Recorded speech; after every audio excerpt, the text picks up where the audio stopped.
I am muted. I was muted. Dang it. I keep doing that. I'm sorry, guys. Hey, guys. Welcome to the stream.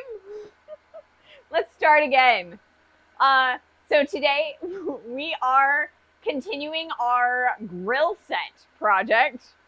I'm sorry. I should check my comments a lot quicker because then, I'd be able to actually catch that a lot quicker. So I'm sorry about that, guys. So today we are going to be continuing working on our grill set project. On Monday, we started working on our steak flipper. This is used by hooking your steak or other type of meat on the little loop here and flipping it over on the grill. On Wednesday, we made ourselves a I guess this is a grill fork. This works really well for, holding open pieces of meat so you can see how well done they are or how rare they are. But I kind of feel like these two are a little bit interchangeable. Not completely. I think this one's a little bit more versatile. However, neither of these pieces are going to work well for a hamburger or something with more loose meat. So I think we need to add a spatula. So we are going to be making a spatula today for our meat so we can flip our burgers. So I've got myself this piece of stock right here that we're going to start with. It is a 12-inch long piece of 5/8 inch. We've been using 5/8 inch stock the whole time for each of these guys. And the 5/8 is 15.88 millimeters. And then 1 foot is 28.3 repeating. Oh, wait, never mind. 30 point. What did I write? I can't read my own writing, guys. 0.48, 30.48 centimeters long. Sorry about that. And so that's what we're going to start with today. We have been starting with pieces of 8-inch stock. So that's 20.32 centimeters in length. And I've added the extra length because what we're going to do is upset this steel in on itself so we can make a much wider spatula. So we want to take about this amount of material and upset it all back into itself. So we get a much wider starting stock, and then we will make the spatula out of that.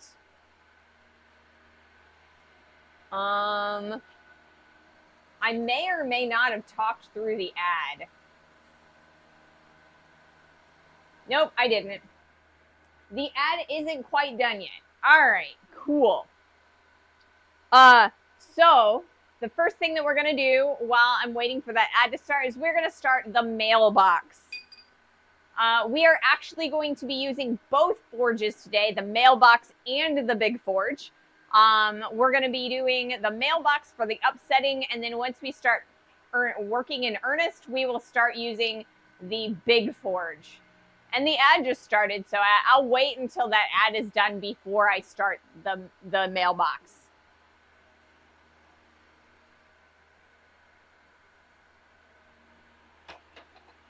So let's put some headphones on so I can actually hear myself and I don't have to shout quite as loud.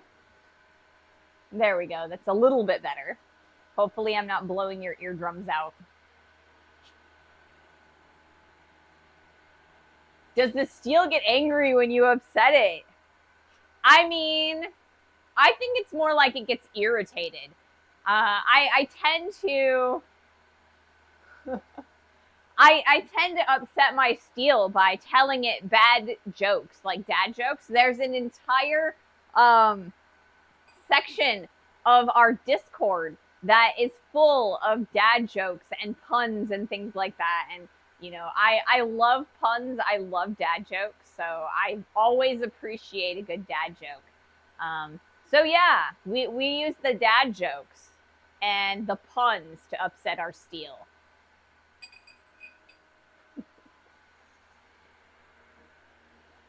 So we don't insult it. We're not into insults here. But jokes, yes. Corny jokes. All right, it looks like the ad break has ended. So I will be starting the mini forge.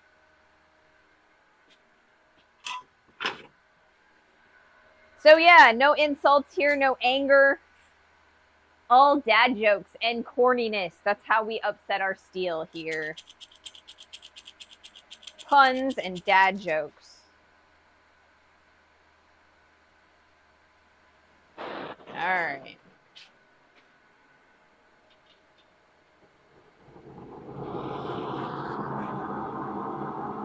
Oh, you know what? Once again, I didn't dump out the scale, so we're gonna get some more green fire. I think it's all right though. You guys kind of, it amuses you guys, so it's all good. So yes, we're gonna get a little bit of green fire because I forgot to dump out the scale again.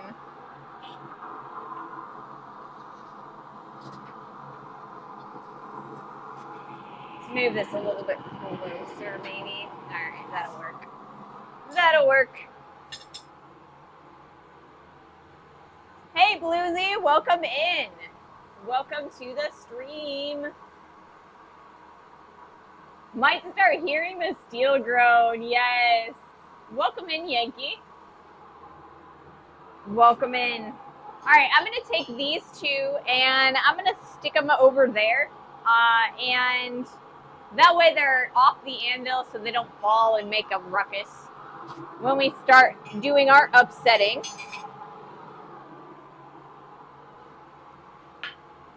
So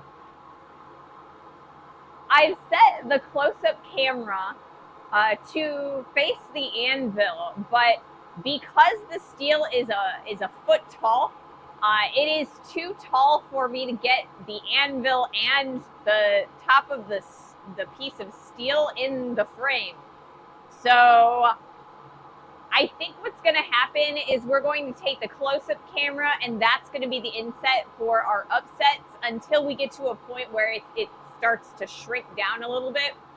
So the main view is going to be the wide camera, and you'll be able to see like what's happening to the steel in the inset.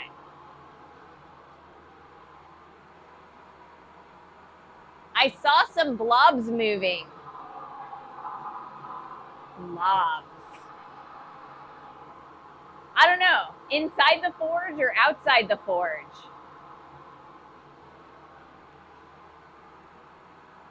Oh, I am basically blind as a bat at the moment. I'm just lurking to help my numbers. Oh, well, thank you. It's not cool that you're blind as a bat, though.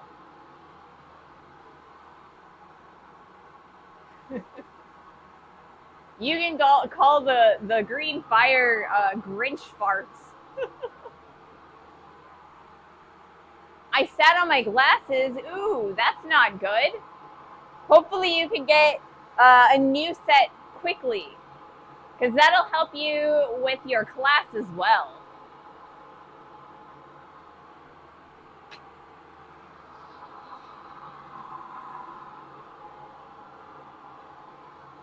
So yeah, we are going to start by upsetting this the steel back on itself. Previously, we had been starting by creating the loop to hang the pieces onto like a hook to make them convenient to hang on to our grill. But I didn't know how much material I wanted to upset for the spatula itself, because I want the spatula to be a good size so that you can get the full burger on it and you're not having like pieces of burger hanging off the sides. So we might end up cutting off the back end a little bit depending on how much material I need for upsetting. Green scale fire. Now, is that due to the inn in Lord of the Rings, the poisonous breath of the green dragon, or copper? How long does the forge take to reach full heat? This forge, the baby forge, is actually at its full heat, which is close to 2,500 degrees. It heats a lot faster than the big forge. The big forge, it takes about 45 minutes to an hour to get to its full peak heat. But we can still use it even if it's not at its full heat a little bit. Not if we're doing something like a hard steel like A2 or anything like that, but yeah. So the green flames are once again caused by manganese that was within the Atlantic 33 that we used like a month or two ago. I keep forgetting to pour out the scale that at the bottom of the forge. So it's not copper, even though copper also burns a lovely green color.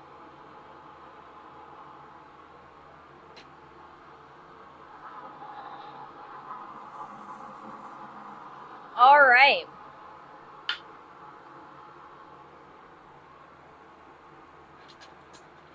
So I think I'm going to take these tongs. I need these as well.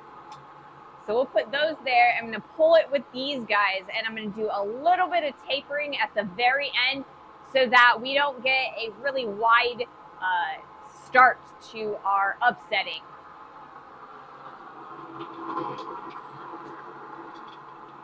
We want to upset the center of the bar, or of the heat, not the very end. So we're not going to be squishing it in much, but just enough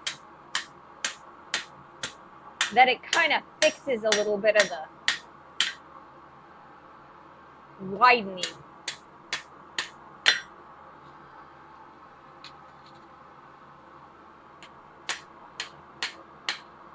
All right.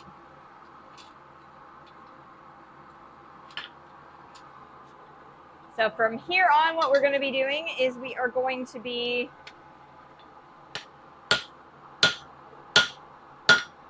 hammering the bar just like this, and then also a little bit like this. So you can kind of see, well, it's not getting wide yet, but it will soon. And I forgot to change the cameras, so you guys didn't really get to see it really up close anyway.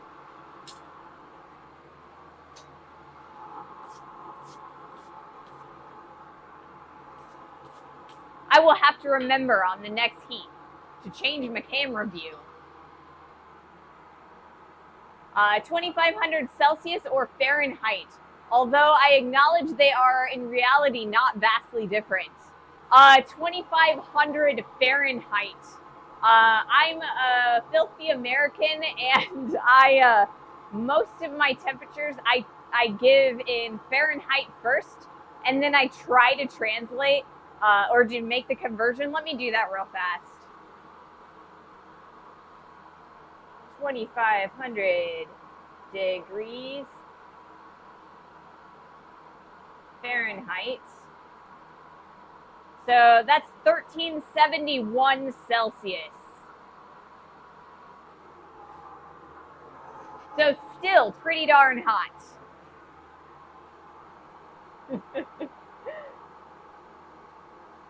Yes. Filthy Americans. Or not, I don't know. It depends on your opinion on Americans, I guess. Ruggedly independent and free. I don't know.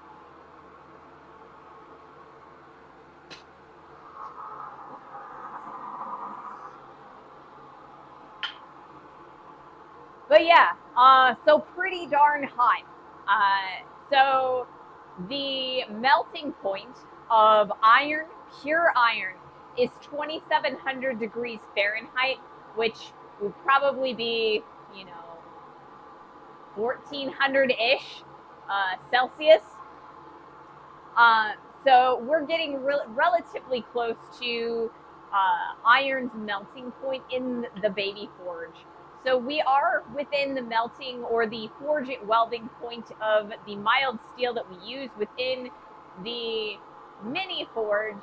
However, I don't do a lot of forge welding in there because if I were to add flux, it would start melting the fire brick, and it's only made of one single fire brick. So I either need to line it with something else that is disposable and replaceable, or I just need to refrain from forge welding in the mailbox because it's just so small that I would not be able to replace I would not be able to replace the fire brick if I were to melt through it. What is that? Oh, nothing important. Thank you for random notifications, computer. Thank you for random notifications. All right, I'm going to turn on the record function on my close-up camera.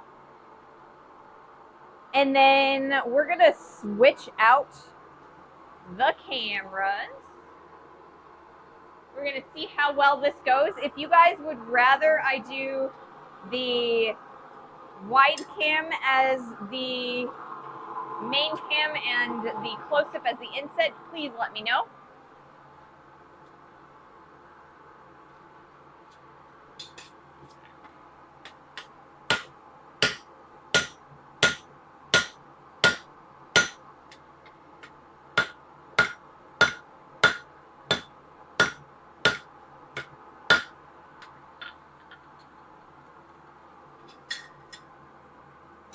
And we are getting quite a bit of bending.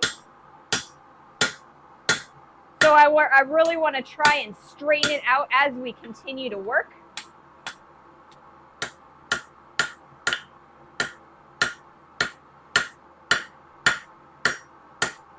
And once again, we're kind of bringing that end in a little bit so that it's not widening out farther than we need it to.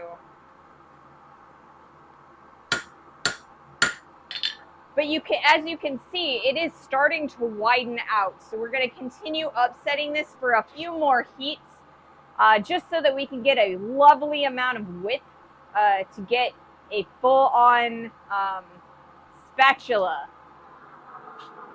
So we're making this out of a single piece of steel.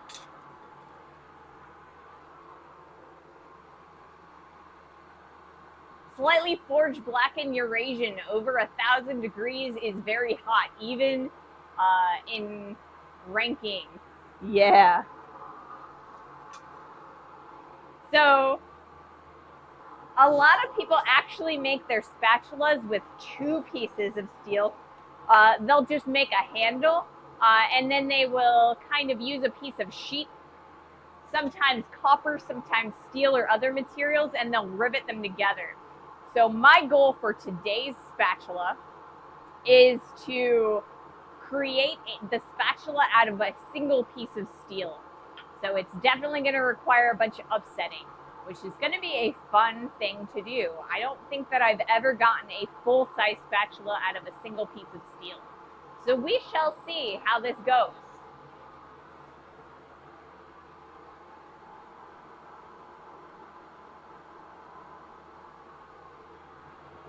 It might take us a little bit longer than the stream, but I'm hoping that, we can start fresh on Monday with our grill tongs that we're going to make.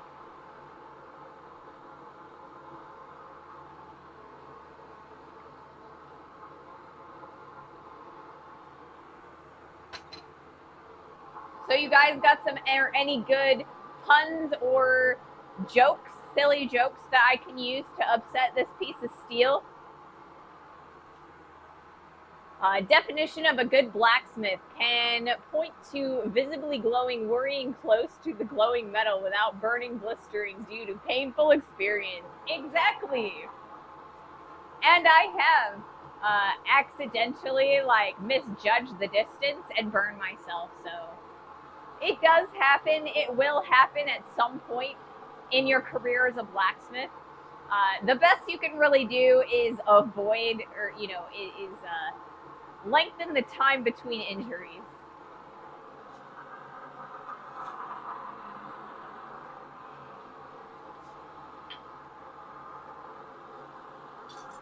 Whoops, I dropped a piece.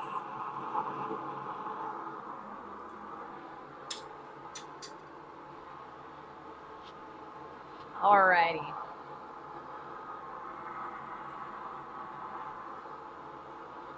I think I'm gonna do another heat.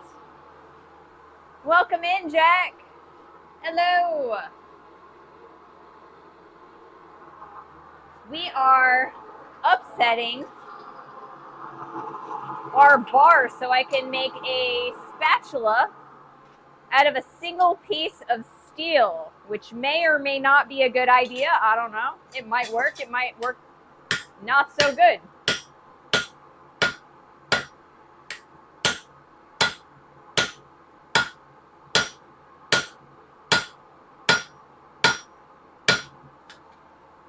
But we're definitely getting a much wider bar at this point.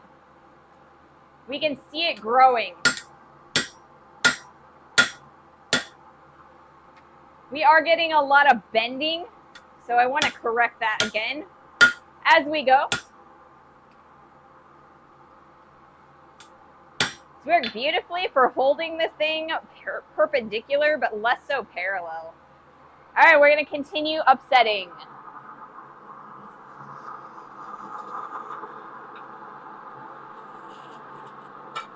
That'll work.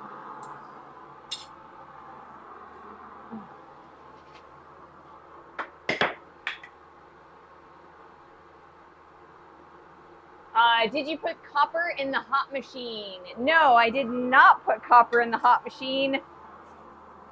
I put manganese in there.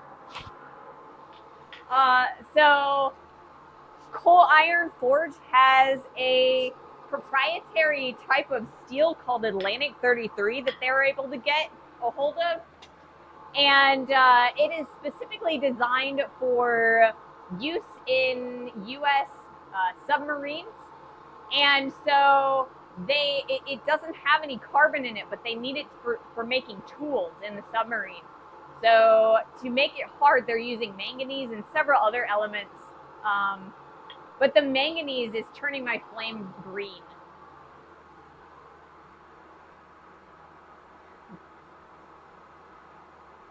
Just don't be upset if it doesn't work, but I think it will. Do you want an opinion on the bending? Sure. And yes, Atlantic 33 is good stuff. I made my hammer drift out of it. It works beautifully. Manganese and some time ago. Yes, that's true. I keep forgetting to clean out the bottom of the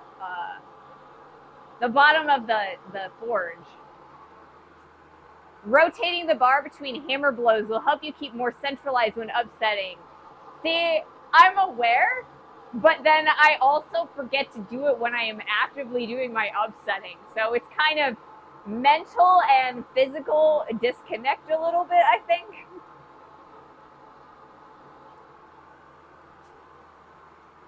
But it is not easy to do so sometimes. Just easier to correct. Yeah, I'll do my best to remember. Like I said, I feel like I'm in my head. I know that I'm supposed to rotate the bar as I go, and then I always forget to do it.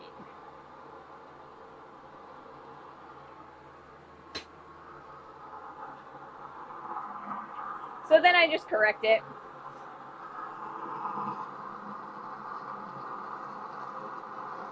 There we go. So we are using the baby forge because it gets a lot hotter for our upsetting. So it's going to go a lot faster than when I turn on the big forge. When we start drawing out the blade of the spatula, we are going to start using the big forge. That way the blade will fit in there a little bit easier, and I won't have to fight it every heat.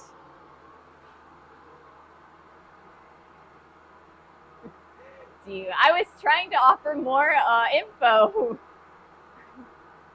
I has it since our combo the other day. I totally appreciate it, you know? It is great to have the reminder, you know? Like I said, it's something that I have the mental knowledge, but it's not, I'm not putting it into use. There's that disconnect there, and the active reminder, you know, it helps. It really does. So thank you. Greetings, Ping. Memory says turn it, muscle memory not so much. Yes, exactly.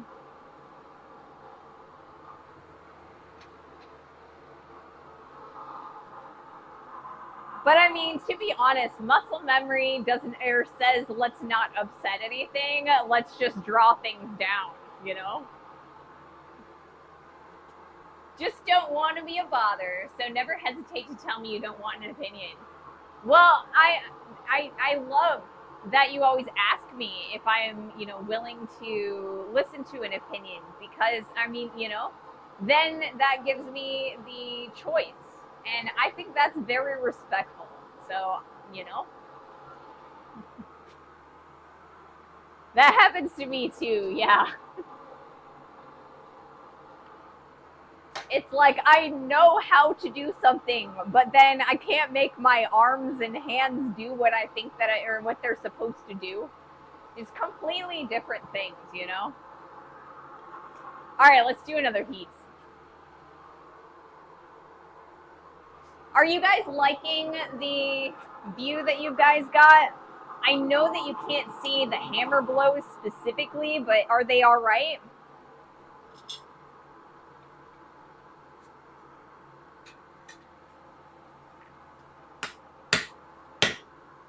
Ah!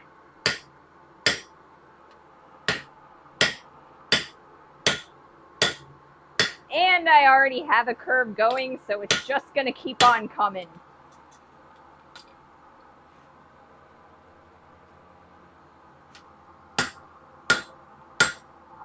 So I've made the mistake already, and I'm going to have to deal with it.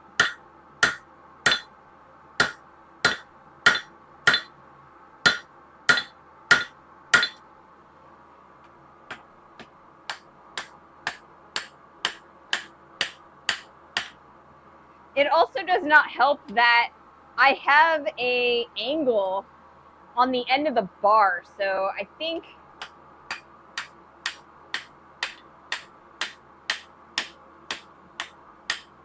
if we hammer directly on the end of the bar, it should correct a little bit. There we go. Back in the heat.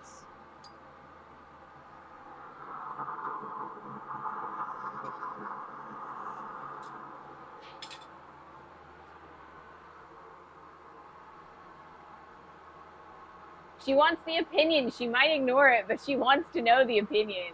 I think it's plenty fine. The corner camera can show the whole screen. The view of the blow. Yeah. See, that's what I figure. I figure when I'm actively editing this for YouTube as my, you know, my long form video, I will probably cut into the wide shot and turn it into a medium. I have enough resolution that I can actually blow up the shot 2 times, or like double sized, I guess, and cut the edges off so that we can, you know, get a good closer shot.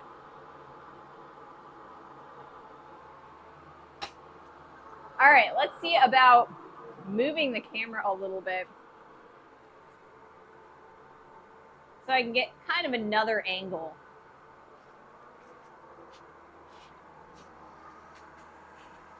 So let's move it over here.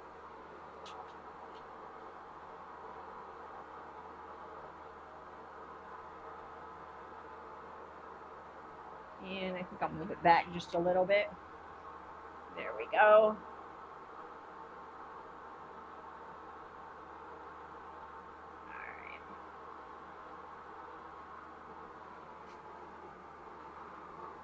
If I don't trip over my cables, that would be great. All right. Can you see my camera? No, you cannot see my camera. Awesome. All right, so we do have an ad incoming shortly. I think I can get another heat in before that ad starts. So I'm going to try that.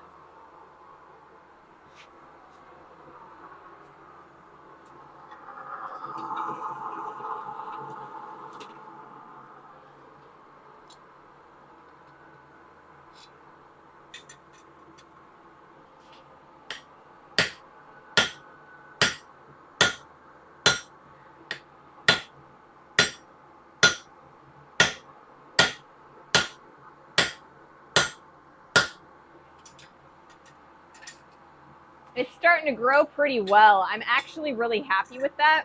This is probably the best upset that I've ever gotten, to be honest.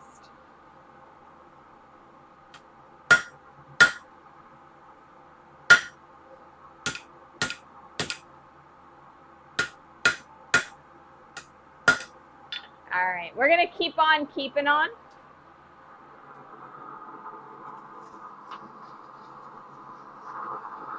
And I definitely want to bring that back a little bit further. I would redeem hydrate as you particular need it, but you do it unprompted, so I don't worry. Yeah.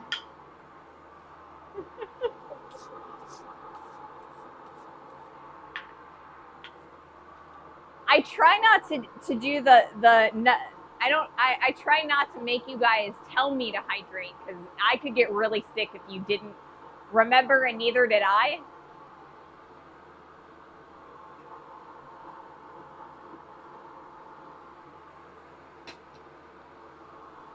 Because I get kidney stones, and yeah, so I need to make sure that I keep enough liquids going through my kidneys to flush anything that starts growing out before it turns into a stone, because they are relatively unpleasant to deal with.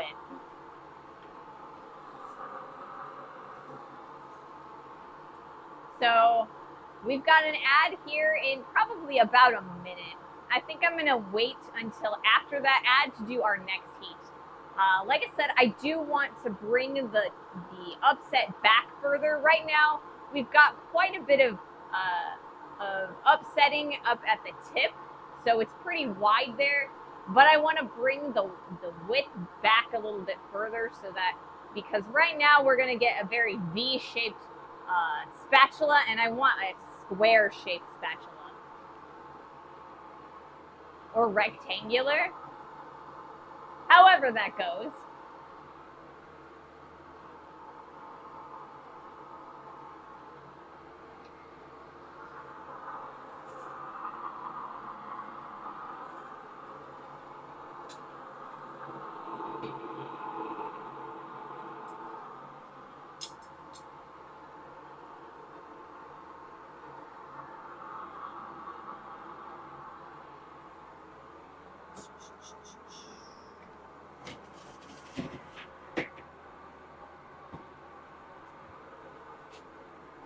Put that over there. I'm bringing the quench bucket over so that we can quench the tip of our bar so that it doesn't grow any wider. That way we'll get a little bit more of our growth towards the center and the end of the bar.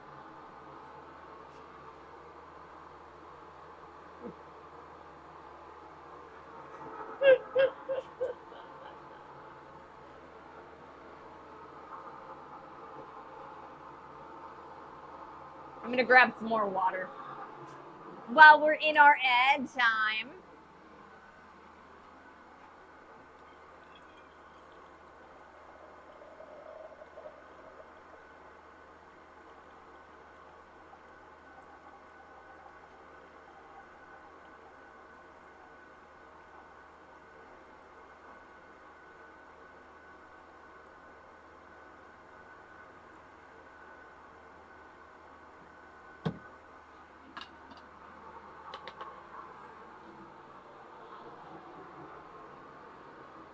Wow, we got lots of green.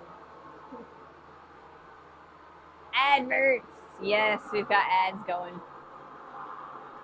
All the ads.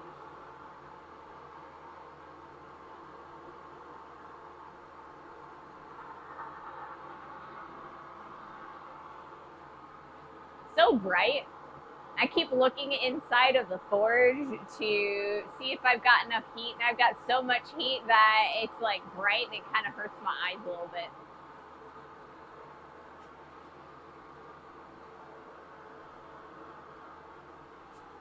All right, ads are back. So yes, you are correct. Rather unpleasant. It also translates to excruciatingly painful. Not pleasant. I don't like getting them. And once you get them the first time, they just keep coming back. So, yeah. I learned my lesson the first time I allowed myself to dehydrate.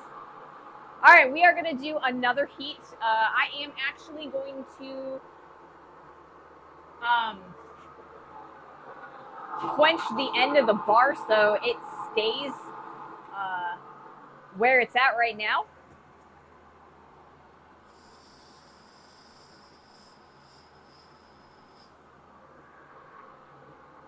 And we get a little bit less movement from there.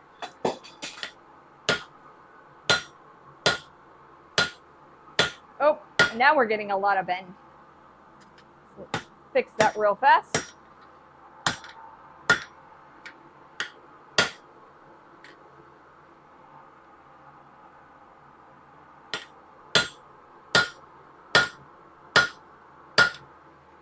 Too much bend on that bar.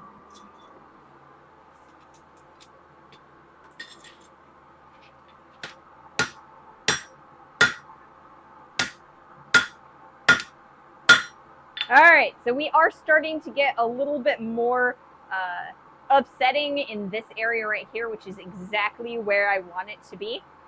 I really want this upset to end about here.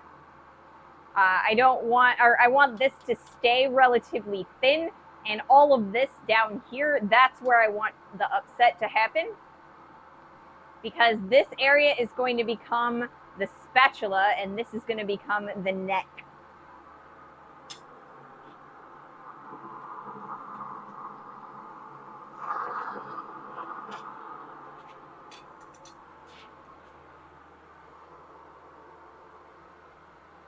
How to get something to fall off the anvil. Hit something metal on it with a metal hammer. Yes. The anvil very much vibrates every hammer blow, and so when the anvil vibrates, anything on it also vibrates.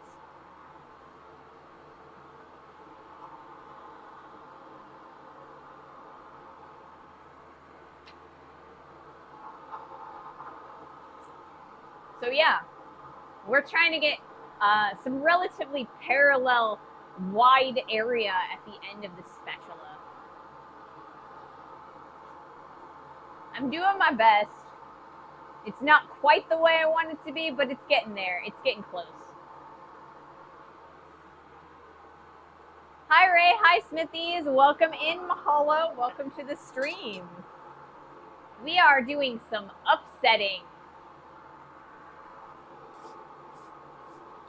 So my goal is to create a spatula out of a single piece of steel, right?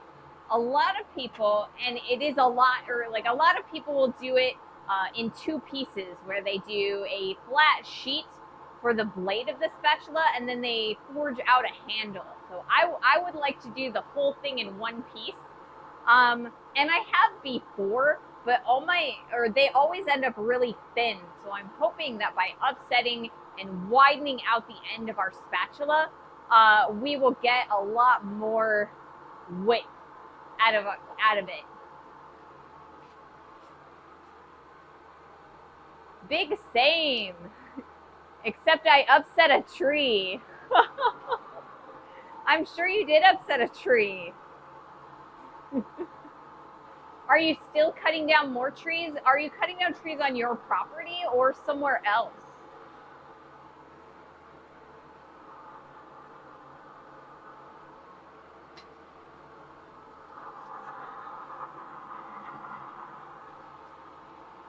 we're gonna do another heat.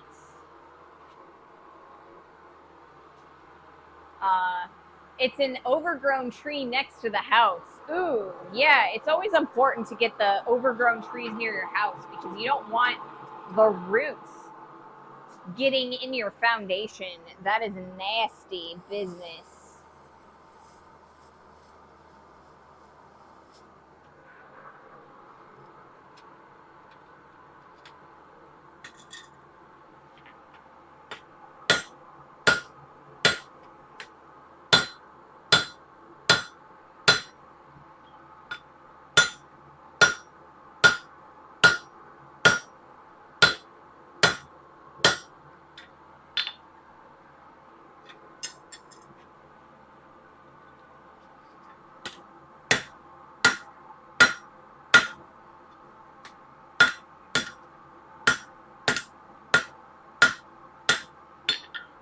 So we're getting quite a bit of upsetting going on. I'm pretty happy with that. Not bad at all.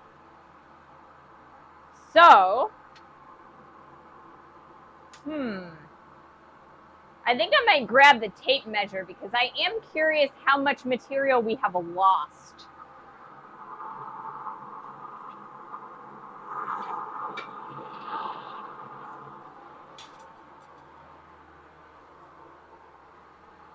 The roots are on fire, yes. How to move 90 kegs, hit it. It doesn't move far, but it does move a lot. Back and forth, yeah.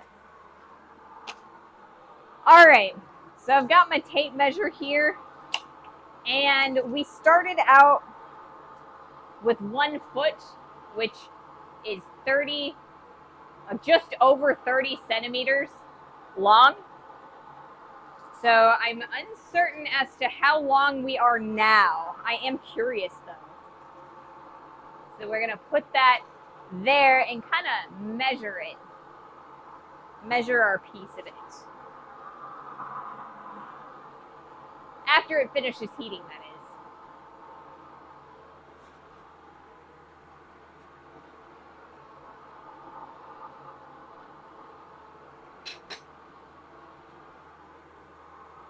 You said you made your tongs.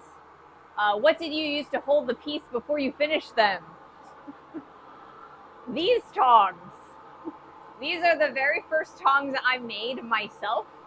And before I had these tongs, I had these tongs that I bought. But these are horseshoe tongs.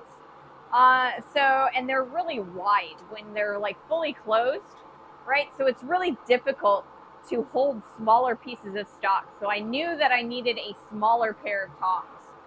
So I made these, and I used these to make those. So if I did not have a pair of tongs that I purchased, what I would do is I'd use a really long bar, right?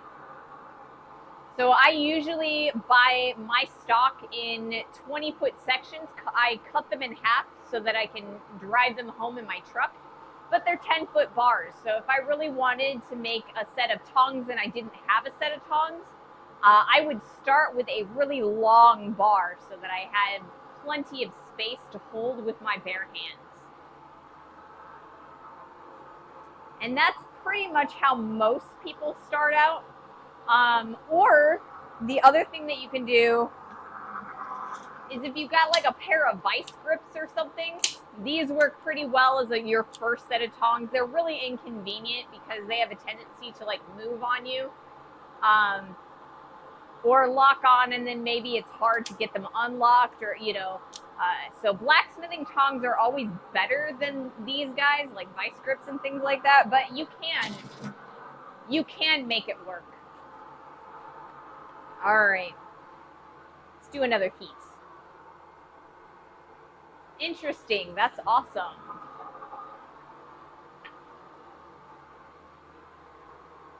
Okay.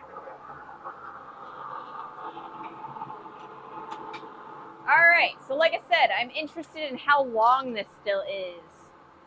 Oh, wow. We are down to 10 3/4 inches from our original, or maybe that was 11. It was 11 3/4 inches, I think. I don't, yeah. So not too bad, actually. I'm going to take this opportunity to kind of straighten this up a little bit because we lost our main heat.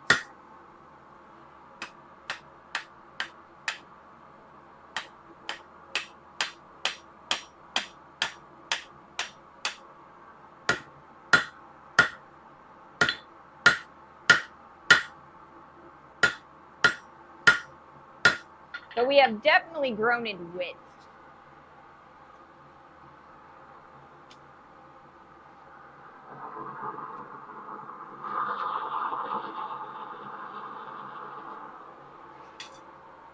So we've lost almost, or we've lost over an inch of length. If you have a good fire brick for a forge door and a welding glove, I still hold a lot of things with my hands. I also do, like on Friday, like last Friday, when we were doing nails, I made my bar overly long. And because of that, I was able to grip it with my bare hands because the width of that bar was so teeny. I didn't have any tongs that would have worked. So yeah, if you're using a long stock, you really don't need tongs. It's really when you start doing something a little bit smaller when you really start needing tongs.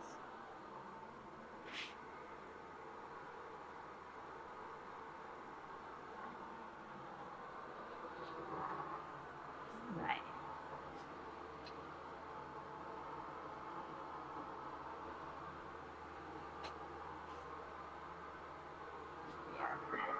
Okay, cool. So we've moved our camera again so that we can get another really good angle. So I am starting to think that this might take us a little bit of extra time. We might begin Monday's stream with a little bit of finishing this piece, but I think that'll be all right. This upsetting is taking me a little bit more time than I wanted it to, but I'm not surprised.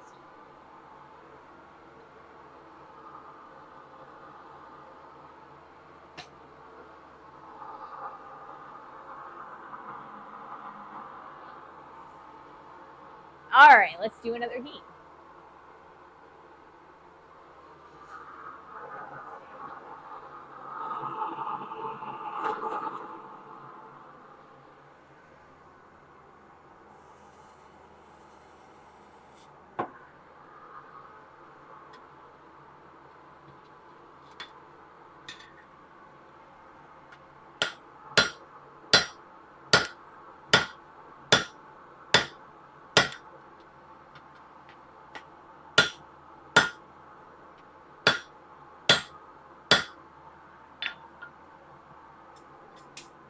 Lots of bending that time.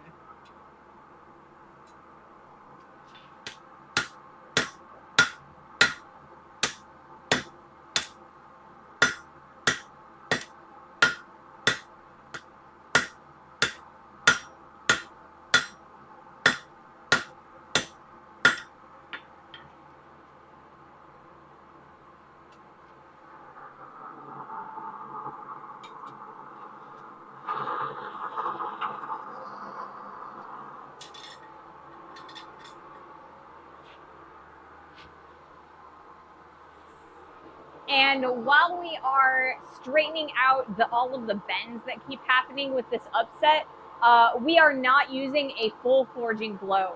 We are using a much softer moving blow as opposed to, a full force hammer blow. So a forging blow, you'd use your entire body and give it as much power as possible.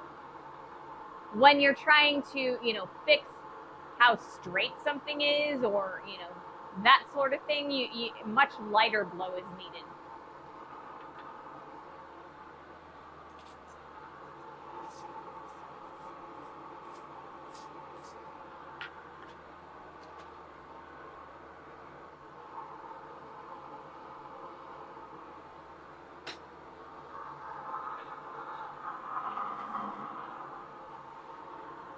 So today, over in St. Louis, there is a hot air balloon show, and they call it the Balloon Glow. It starts out later in the evening, so like 7 or 8 at night, and so all of the balloons, they kind of glow because of the heat source, and so my partner is out there filming it for the local news station. It's an annual event that happens in the early fall, and it's actually really, really cool looking. They've got like Minion hot air balloons, and the Remax air balloon. If you guys are familiar with United States Realty Services. Just a gentle reminder, a love tap, yes, definitely. It is kind of a love tap, the reminder we don't want bends, we want upsetting.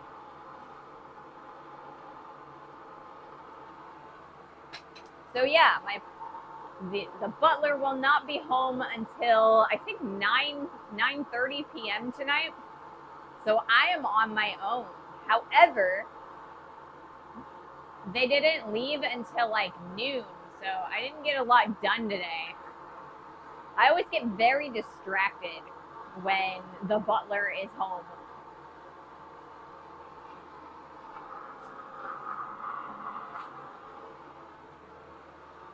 Alright, let's do another piece. But yeah,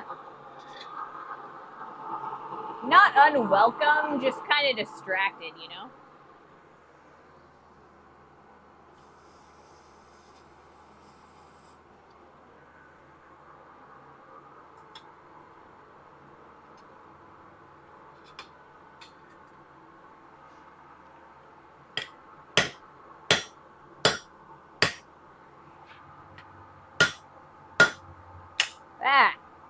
That was awesome.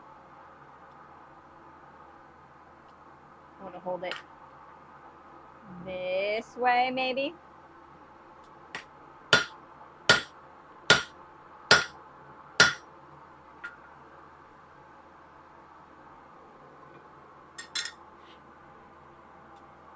I mean, eventually I do want the spatula to go about that angle, but not until after I turn it into a spatula,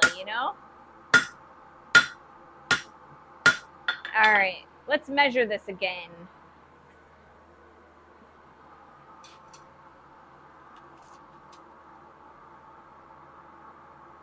So we are at about 10.5 inches long, and we are almost at an inch wide at the widest point of this. That's not bad, actually.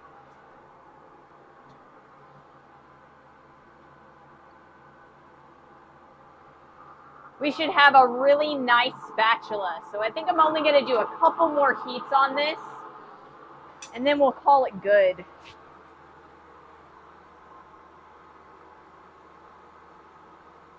The trick is knowing what you can hold and what's a little bit too glowy. Yes.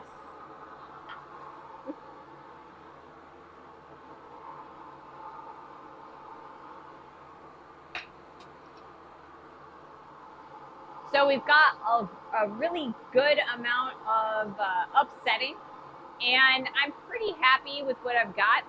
Like I said, a couple more heats of upsetting, and I think I'll be done with that part of the spatula. Then we're going to start making the handle of the spatula, I think, because I want to make sure that I don't burn the end of the blade of the spatula. The skinnier a piece of steel is, the more likely you are to burn it or crack it.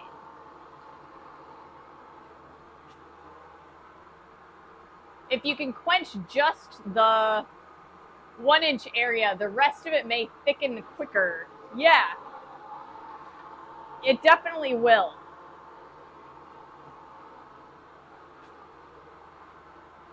The semi-outdoor forging was on coal, and that was problematic. Yes, it was definitely problematic because this particular forge, any gas forge, it just doesn't have the oxygen and propane mixture or it just isn't in a good enough quantity to push the steel from the solid to the liquid state. Coal is. You can actually melt it like right in the coals. If you're not careful, you just sit here and talk for forever, you'll end up melting your piece. It's not cool because you spend like forever making this really cool whatever piece you're trying to make, only to have it burn up in the coals because you weren't paying attention, and then you're just like, darn it, all of that time wasted.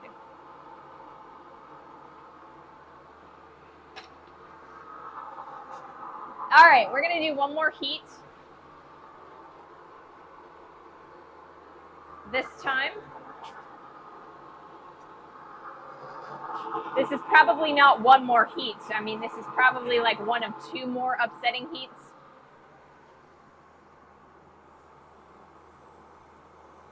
Okay, pretty happy with that.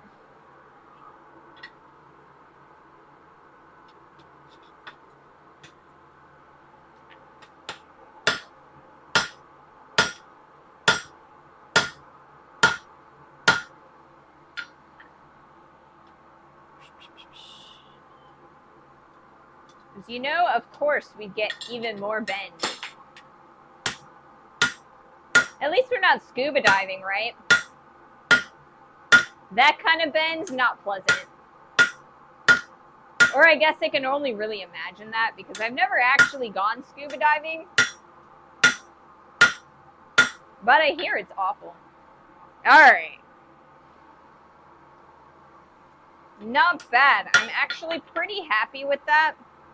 So we're going to start about here. And that's going to be about where our blade is. So we're going to start on the handle at some point. Well, I guess not next heat, but the heat after. But we've got a pretty defined space where we can start it.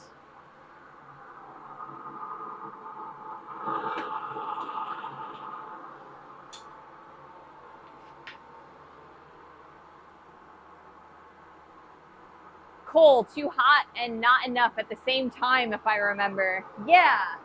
So coal is can be incredibly precise with where the hot spots are, right? So the way I built my coal pot or like my heat was really, really skinny and small. So it was only really about yay big around where it was actually getting really hot. And then outside of that little coal pot area, it was not hot enough. So we were getting, some of the metal was getting super hot, and while the rest of it was not. So in that case, you really need to start moving the piece around so that it heats evenly.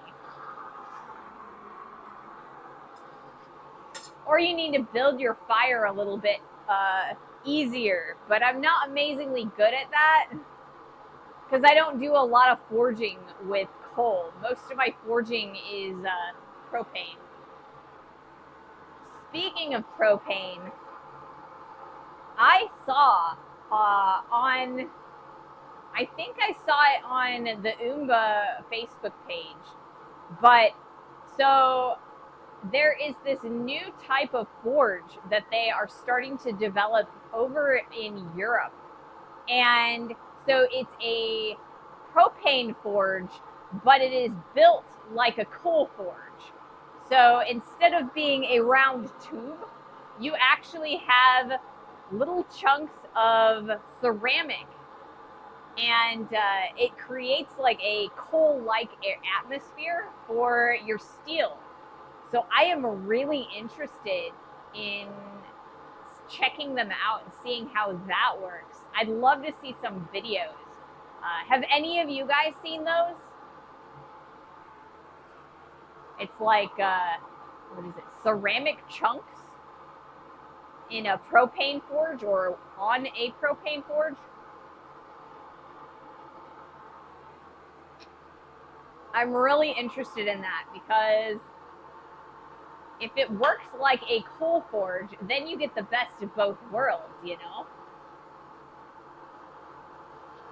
It also would be a lot easier to replace your ceramic chunks than pieces of, or than fire bricks. I haven't seen it, but it sounds interesting, using ceramics to define the heating area. Yes, exactly. Because your ceramics are going to absorb the heat and kind of reflect it, but also generate that heat once they've been heated. So you're going to get a much more even heat, but also you're going to be able to move that heat exactly where you want it. So it's kind of like rock ovens where you heat rocks and not direct flames. Exactly. I mean, there will be a direct flame somewhere within the system because it is burning propane. But I'm interested in seeing how it functions. I saw a picture of one, but like no videos or anything like that. So I'm really interested. I want to check one out. So we've got an ad incoming within the next like 2 minutes, I think. So once that ad is over, I will do our next heat. I think this is going to be our last upsetting heat. Then we're going to spend some time working on the handle. I want to draw out the neck between the spatula blade and the twisted handle that we're going to do. That way I can chop off the end if I need to. This upsets me. Why does this upset you? Or is it because I'm going to upset the steel one more time? Are we talking the ceramic forge or the upsetting of the steel? Correct, yes. Propane grills kind of do that with lava rocks, but obviously working at forging temperatures is a whole different ball game. Yes. Like I said, I'm really interested in it. You would definitely have to use a high cone ceramic. But like I said, I'm really interested.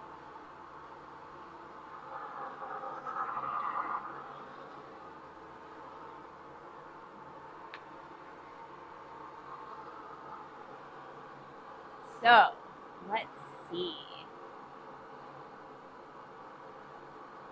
Yeah, we've got a couple seconds left before the ad starts. So I want to make sure that I'm not forging through the ad. All right, let's take a look at our cameras.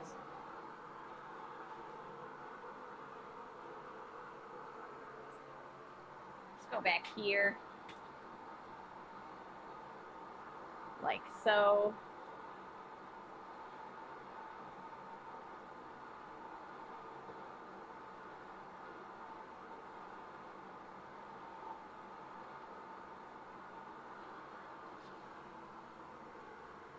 And then that's good. Okay, cool.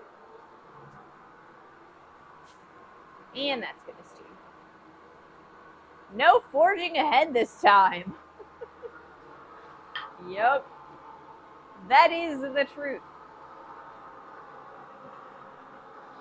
Oh, goodness gracious. This is actually working exactly the way I want it to, which is really unusual for me. I usually have to like figure out how to forge ahead with something that is not working the way I want it to. So I'm super excited. I want to see how wide this spatula gets.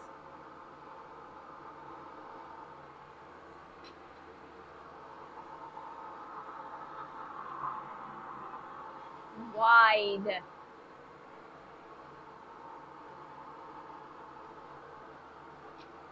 So I think the last time I did a spatula, I started with the 5/8 inch stock. Like I said, 15.88 millimeters. And I ended up with a spatula that was about yay wide. So I'm hoping that by increasing the width that we've gotten, we get more like this wide. And I want a full length spatula. So we shall see how wide this blade gets. Grill side spatula, turn everything in one go. Exactly. It's like a pizza paddle, right? All right, let's do another heat. Pizza paddles.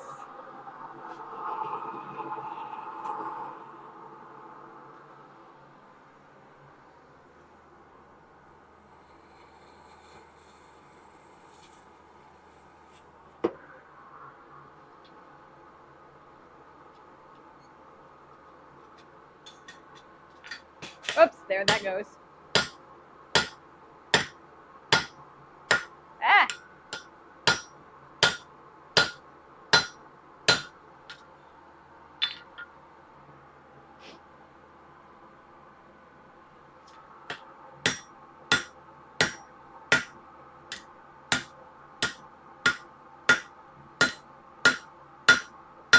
All right, not too bad. I think we're good. We're good, we're good.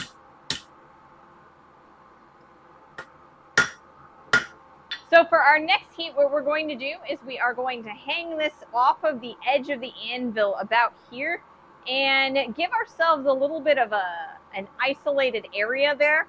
Then we're going to start creating that neck over here on the horn of the anvil.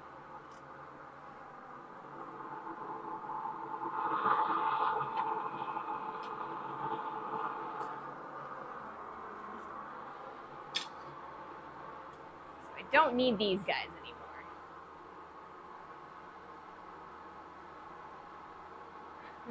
Just knock down and use a stop sign. I mean, I have a stop sign, guys. I think it's in my shop, or not my shop, it's in my shed out in like the way backyard where I keep like the really big pieces of stock that I don't want near or like in here. The stuff that I use every once in a while. Forging blacksmithing is the art of not melting steel, just making it pliable. Yeah. A spatula so big it yeets the whole grill. That would be fun, actually. I think that would. Fun.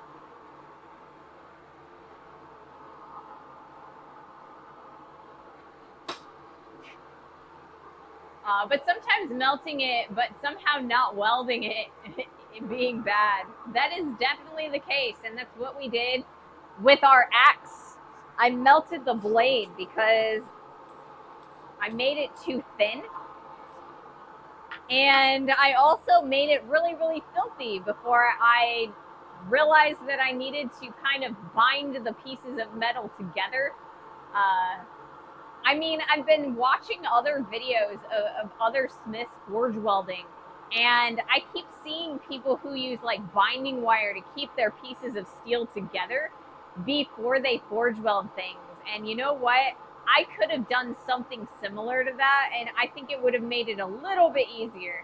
We may have still like not gotten a true weld, but I think it definitely would have helped had I started by like tacking the blade in to the jacket.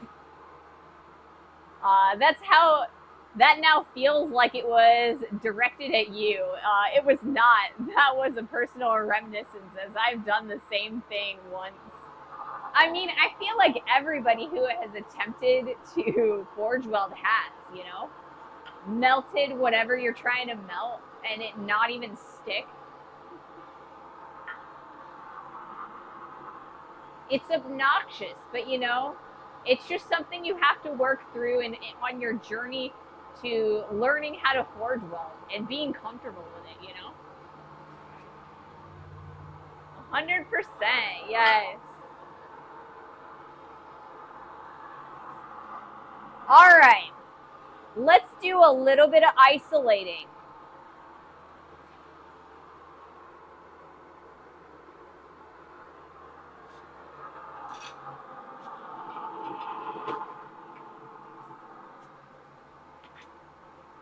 All right, we're gonna take it over here to where it starts getting thin again.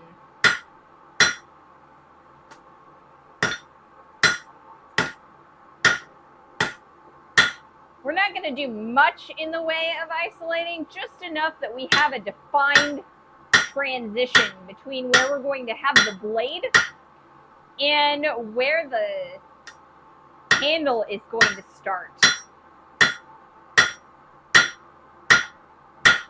So you can now kind of see where the end is.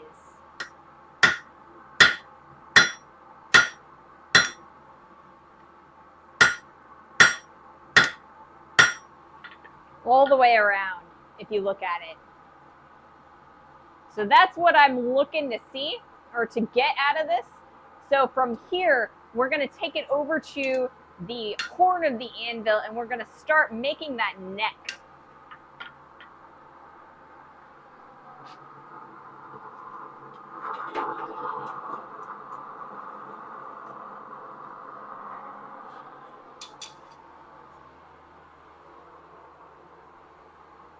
I use kerosene on ones that I find risky now. Yeah? I want to know by experience someday. Yeah. Forge welding is it's so finicky.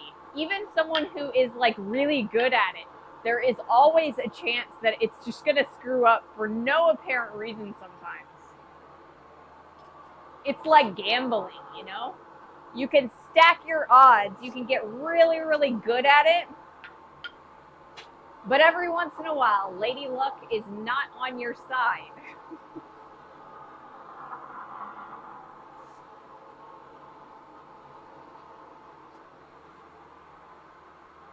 Preheating. I soak the piece in kerosene. It invades the space oxygen would occupy and burns away the carbon in the fire, hopefully preventing oxygen in release. Oh, that is like,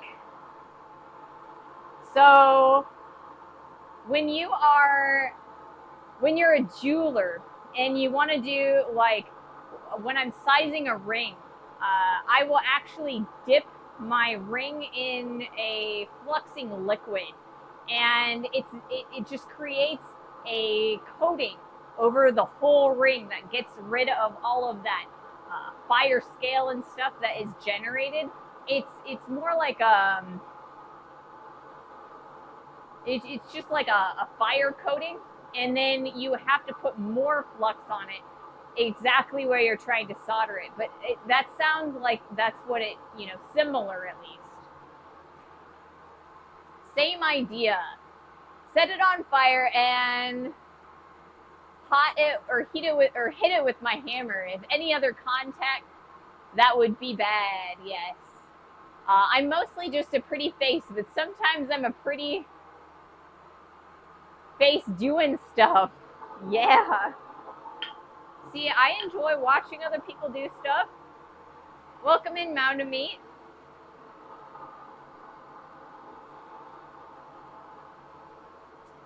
You know, it's good to have a pretty face too, though. I'm gonna get some more water.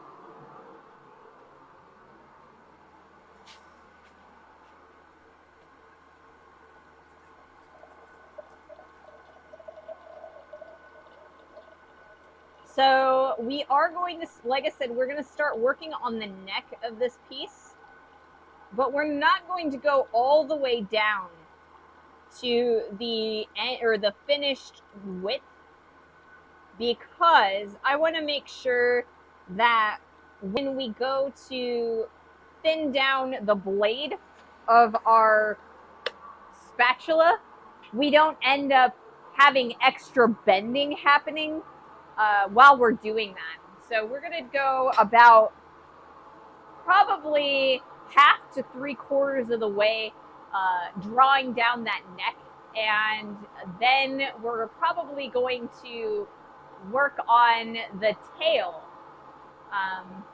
at the end. I want to see how long it ends up being, because I want them all to be similar in size for the whole set. And then once we get the curly tail in, we will do the blade, and then we'll twist the handle. Hey, JK Knudsen. I'm doing great. I'm in the smithy. I am always doing great when I'm in the smithy. All right, we are going to move the camera one more time. Well, not one more time. It's going to be a few times. But I like getting nice, good angles.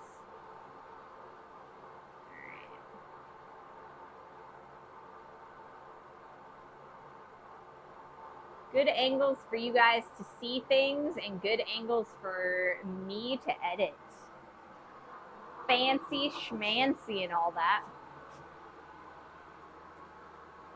Lurk, thank you so much for that lurk, Jack.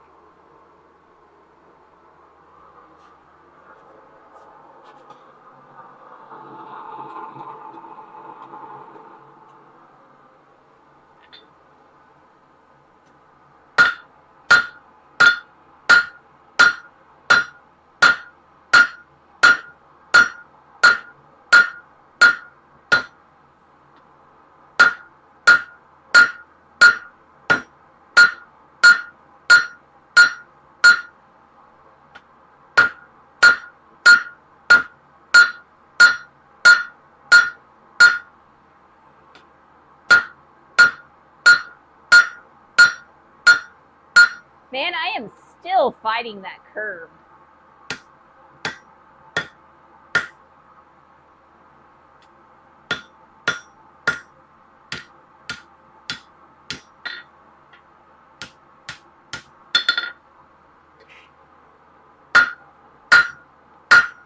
All right, we're gonna heat some more.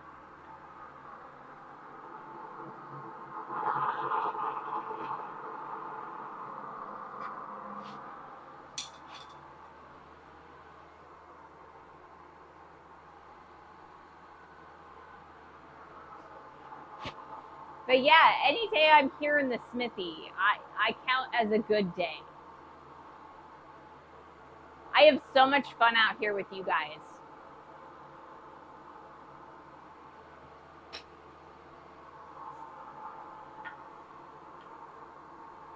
So it's pretty exciting now that we've got our blade, or the material that we want to make our blade out of. We are able to start making the spatula itself in earnest now. So that is also really exciting for me. I've been having a lot of fun working on these simple projects, the stuff that I can finish in one session, because then I have a beginning, a middle, and an end, for the full stream. And sometimes that's really refreshing.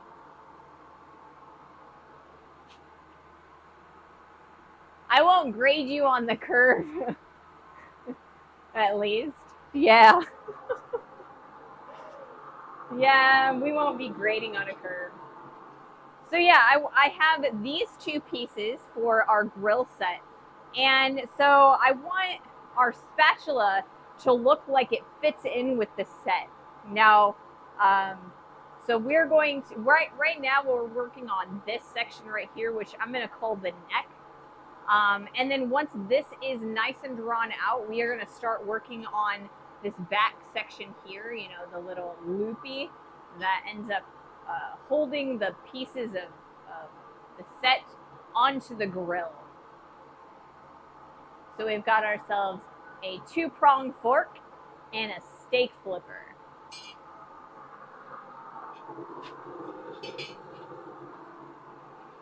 Once we start working on the spatula blade, we're actually going to switch forges because the blade isn't going to fit in the mailbox. We're going to have to start using the big forge for that one. So it's going to be fun. We're going to use both forges today. 2 out of 3 forges.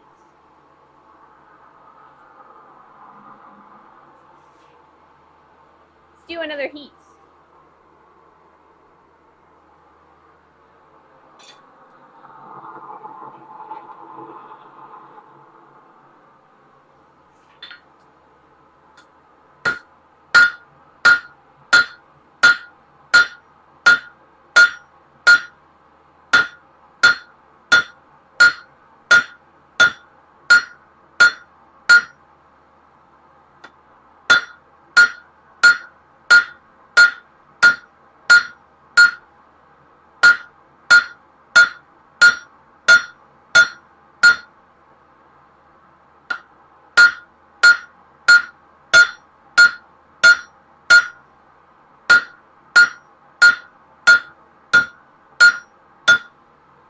We're getting there. Slowly but surely. We're getting there.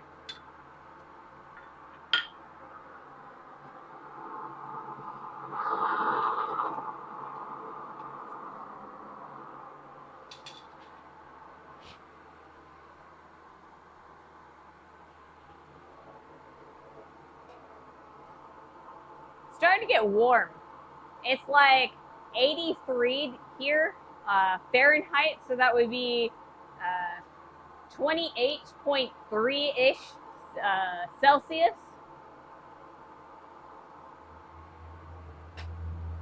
So not sweltering, but also not cool either. I'm definitely looking forward to getting a little bit further into fall where we've got some 60-degree weather. So I guess that'd be like, you know, 15 degrees maybe Celsius. Maybe a little warmer than that. That's about the time where I really like forging. In the spring and fall when it's not too hot but also not too cold. Do you have a Fahrenheit to Celsius cheat sheet on or down there? I do actually.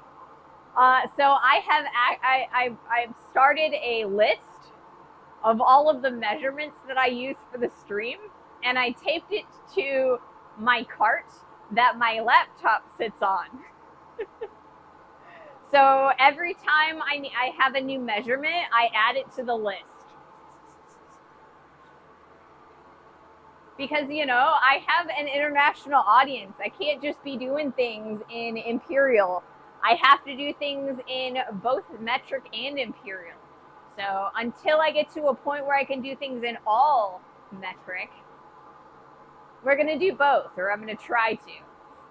So, and then when that sheet fills, I'll just tape another sheet below that one, and then we're just going to have like scrolls of conversions hanging from the cart. We've had summer 2.5 in the last 10 days. It's too humid and hot for September. Exactly. My perfect blacksmith date, April 25th. Not too hot, not too cold. Great for a light jacket. Yes, exactly. Miss Congeniality. It has been so long since I've seen like those early or those late 90s, early 2000s like rom-coms. Some of them were really good. Others, I'm not sure that they would hold up to today's standards. I've been watching some anime from 2003, I think, and the relationship between the protagonist boy and his love interest is kind of really cringe. Uh, just what people expect women to feel like or, act like. It's a little bit weird. And I thought it was great back then, but I don't know. I feel like we've moved on as a society, and that's not a bad thing. That's actually my anniversary date, is it? That's cool. Let's do another heat. It is a good day, though.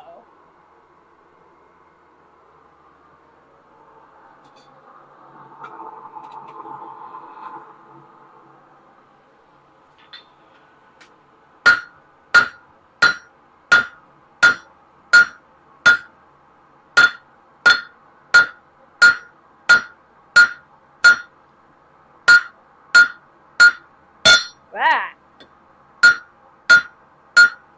that was dangerous.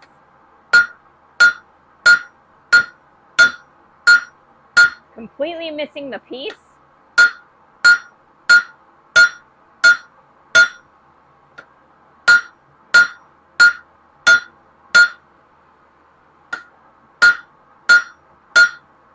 All right, we're getting there. All right, I'm gonna measure this to see how long we are, but I'm not gonna use the tape measure. We're gonna use the pieces here. All right. So I want them all to be similar in size. And I'm actually pretty happy with that. This is going to grow an inch or two when it gets to the same width. But I think it's time to start working on the spatula and the ring for the back.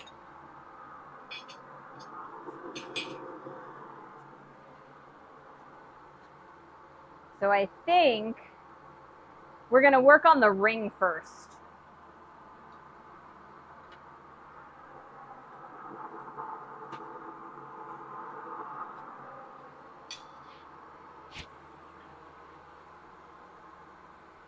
Whoops, what'd I do? Weird aspect ratio, that. Maybe I made them side by side, I don't know. So yeah, I think we're doing pretty good. We're gonna get a similar length by continuing to thin out that neck section, but I don't want to make it too thin before we start widening out the spatula, because it'll start, if it's too thin, it'll start wobbling all over the place, and I don't want to see that. I had enough trouble when we were messing with the fork tines. I think I thinned out the neck a little bit too much at that point.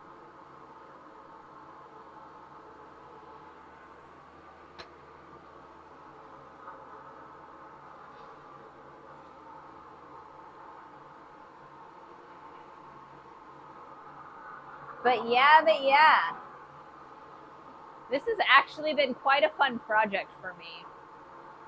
And it seems to be working exactly how I think it's gonna.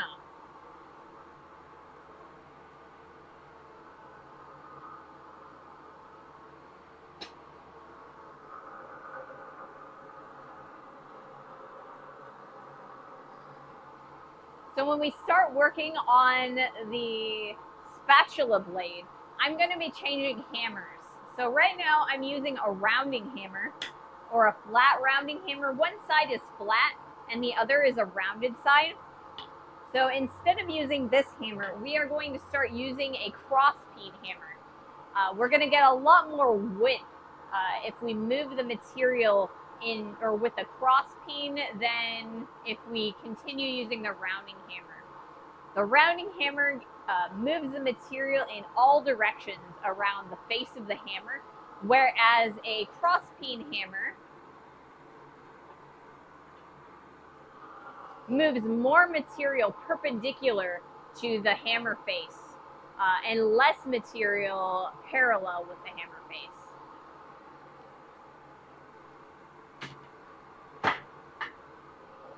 So it looks like we've got an ad incoming. So let's see if I can't get a decent amount of drawing down on this curly tail before the ad shows up.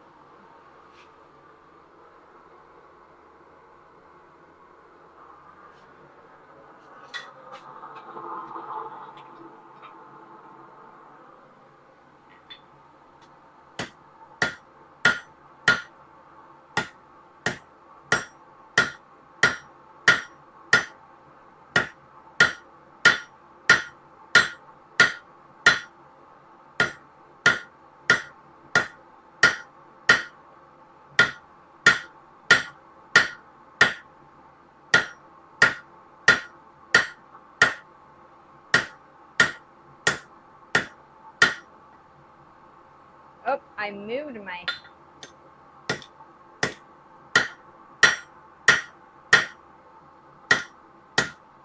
All right, another heat.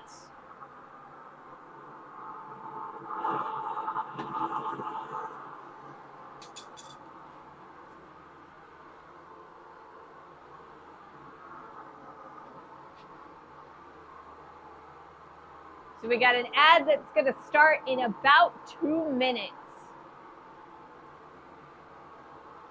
So that's pretty cool. I was able to get the heat done before the ad started. I think I'm getting a little bit better at that.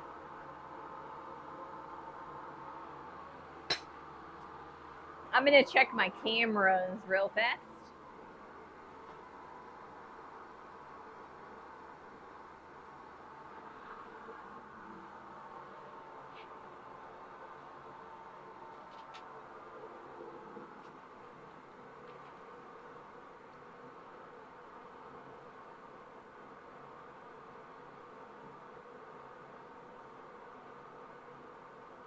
That should work pretty well. I'm starting to get pretty warm. I got my fan on, but it's not, it's like pointing at the ground, so it's not really blowing on me.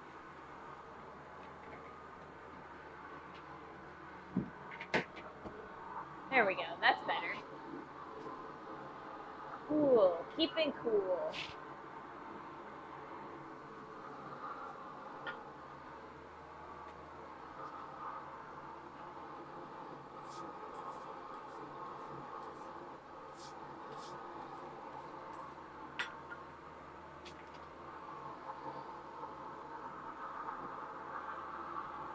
So I was hoping for a few more dad jokes and puns for today's stream. We've gotten a couple of them. But yeah, we're doing some upsetting. I really like the puns and the dad jokes for the upsetting streams.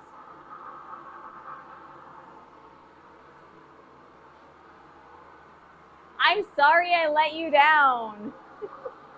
Well, I mean, I do have an entire Discord full of dad jokes and puns that I can draw from, you know. Off my game.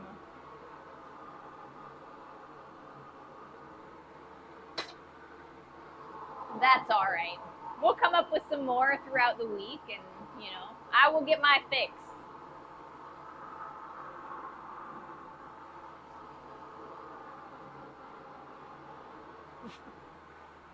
Upsetting? I thought you were drawing out. Sorry to upset you, but I'm not, but I'm forging at the same time. That's all right. That's all right, guys.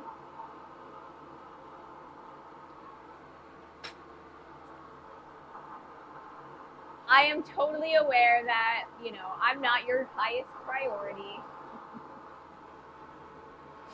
Nor would I want to be. That would be kind of weird, you know?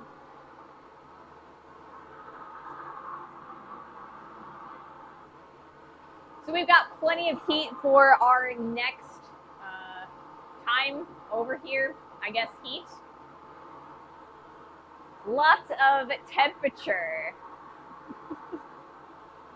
Extreme temperature? I don't know.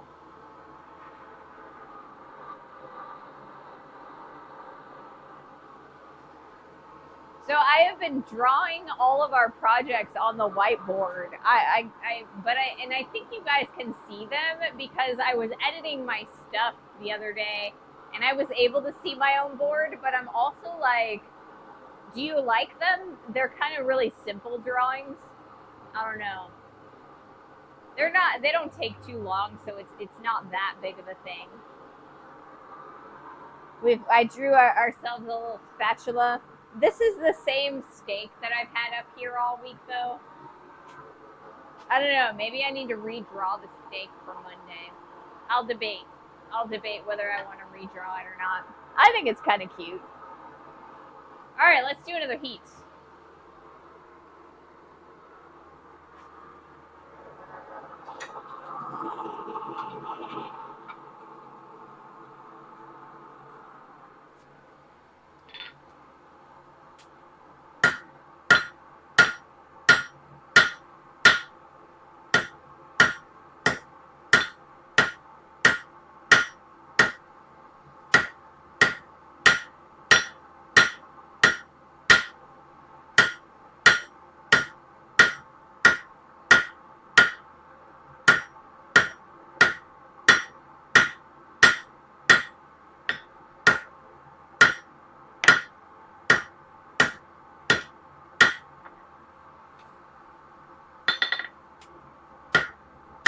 My spatula keeps sliding up.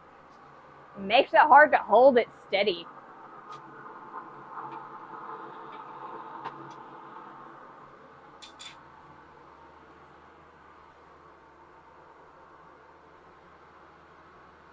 Drawing is a real flipper. Yes. Hey, Christy. Welcome to the stream. We are drawing out our little loop for our spatula. Then we are going to switch forges from the mailbox to the big forge, and we're going to start drawing out the spatula blade for our spatula. It's going to be a really fun job. At least I think it is. I hope it is. What time is it?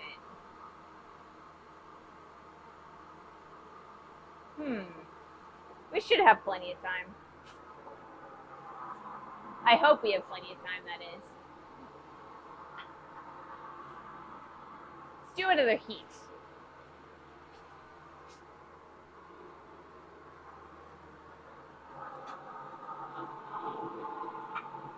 Depending on how far we get, I might change and we might draw out the blade on Monday. But I think we still have enough time.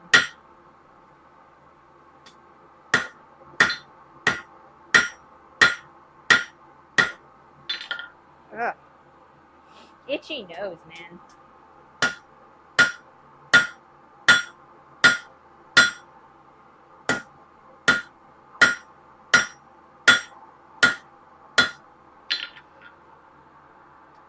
More heat, more heat.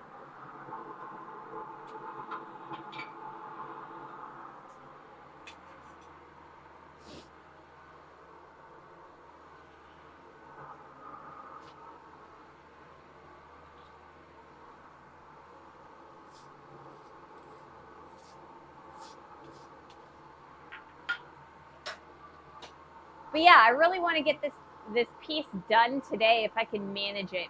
We are starting to get a little bit late. We got about 45 minutes left in the stream. I think we should be able to get enough heat in the big forge to be able to do the spatula. I think. Now, see, if I had 2 propane tanks, I might actually start up both forges at the same time just so the big one could start heating while we're waiting. But I think I will probably wait a little bit longer and then we'll switch forges. Feeling energetic enough for a longer stream. I mean, I am feeling energetic enough for a longer stream, and I don't really have anything going on after the stream, but I will have to use the bathroom at some point. The downside of being as actively hydrated as I am is that I have a really small bladder.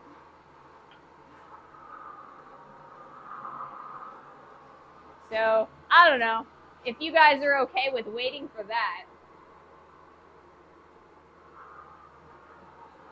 we could do a longer stream.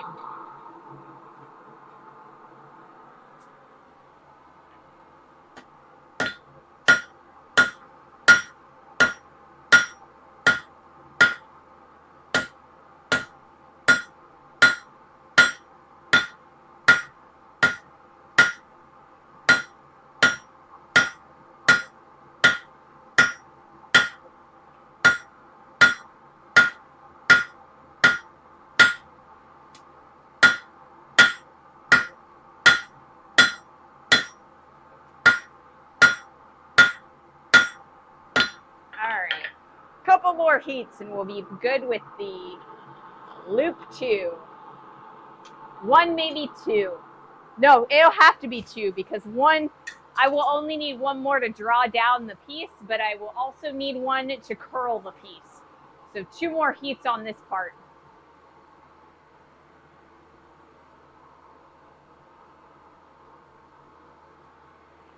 See, then I'm also a little bit worried that if I go to the bathroom, that because I have stopped moving, I will start to get tired. It's like one of those things where I'm fine while I'm up and active, but the second that I sit down, I get really tired. Bathroom break while the big forge is warming up. I suppose we could probably do that.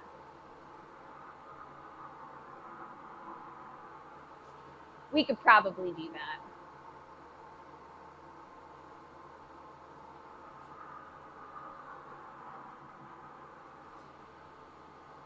But yeah, 2 more heats on the little forge because I need to continue making that loop. We are going to do the twist and the spatula blade on the big forge. We're also going to do a little bit more drawing down of the neck of the spatula. Make it a little bit longer. It's still a little tiny bit short, but we've got a little extra meat in that neck area.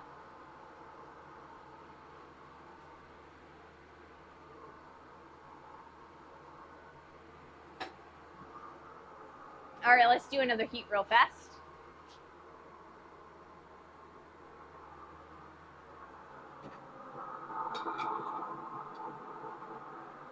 Here we go.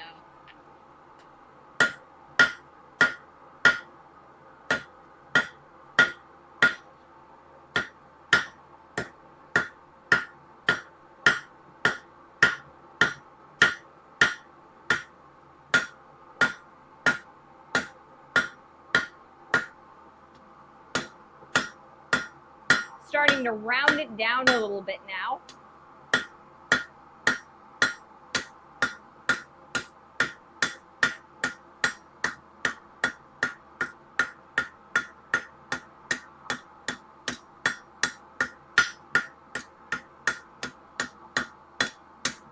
All right, 1 more heat on this section. We are going to curl that up. Give ourselves a loop to hang it on.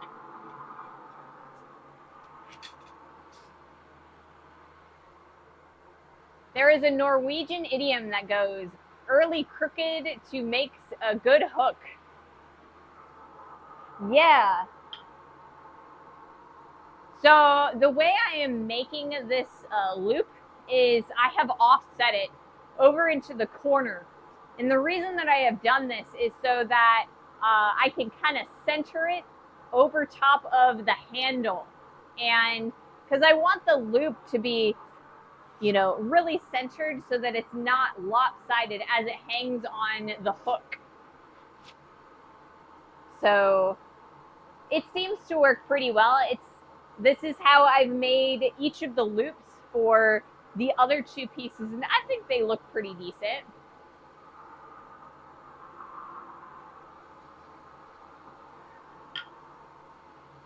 But yeah, so once this is done, I guess I will start, or I'll change forges, and then I'll take a bathroom break, and then we'll come back out and we will finish this piece.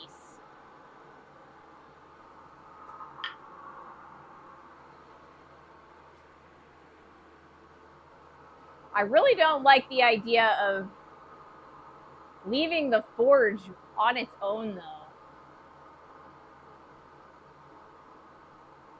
I think it'll be all right for the minute and a half it takes me.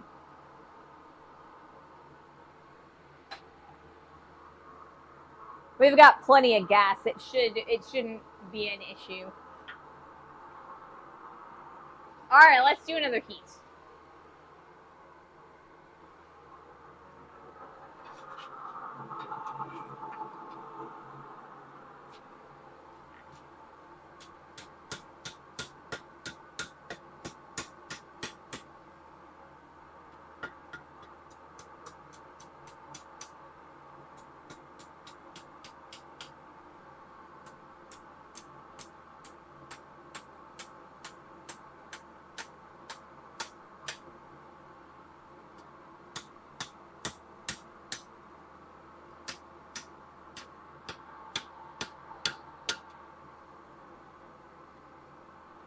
I think I made it a little bit shorter than the rest of them. I think it'll still be all right, but I'm going to take one more heat.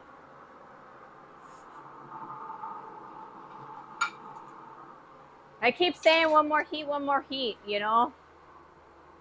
It's how these things go, I think.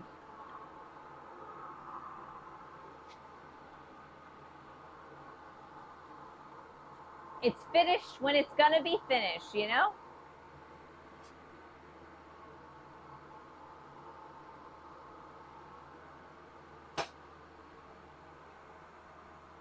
Yes. I love those flames, Ping. Are those another streamer's emote, or are those a general emote?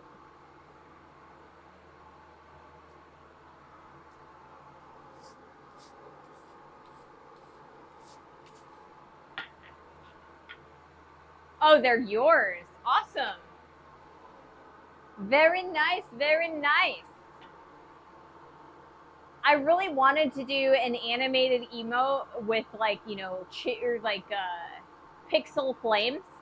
But I'm not very good at doing pixel art. So most of my emotes are just like pictures, you know? Pictures that I've used from the stream. All right, let's fix this loop. And then we will keep on keeping on.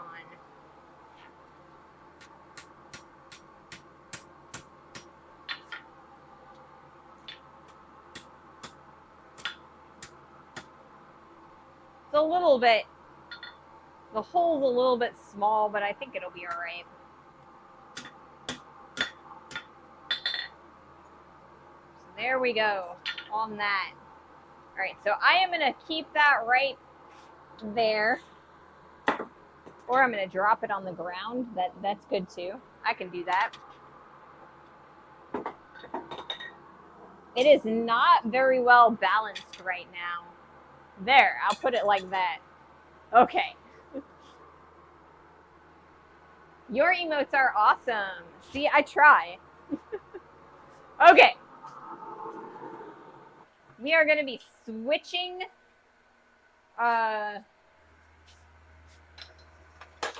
forges now. Looks like a pig's tail. Yes, it does. That's the goal, at least. All right, let's close the tank.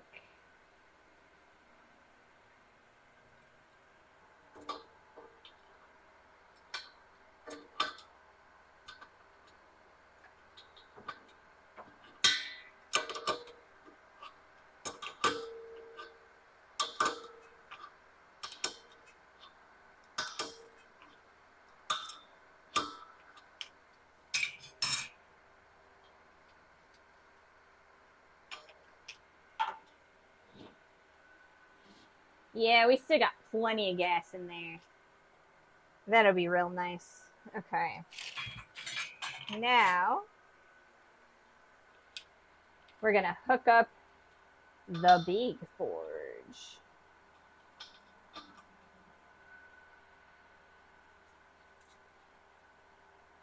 It's a little bit warm over here because, you know, the little forge was just on.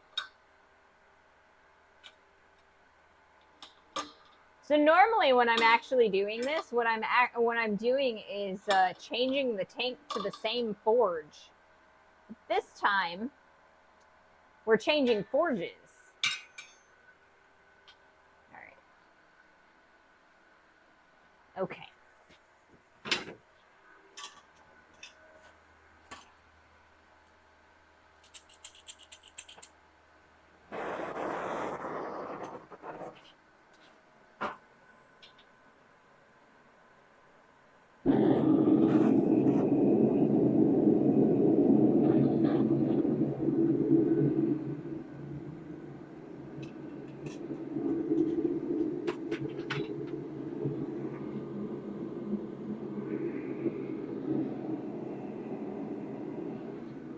All right. I think we're all right. I'm going to put this over here.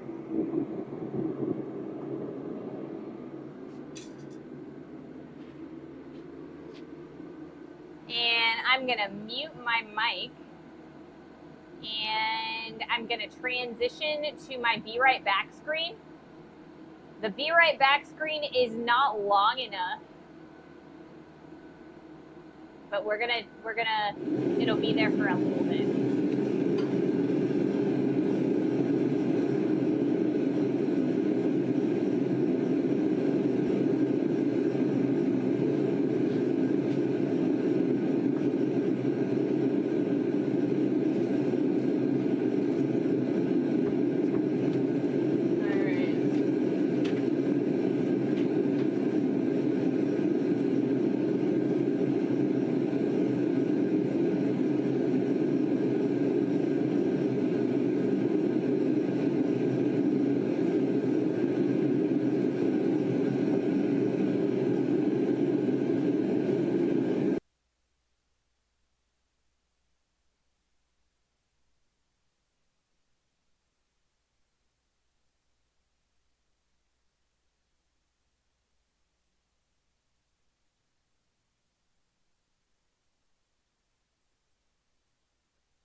All right, I'm back.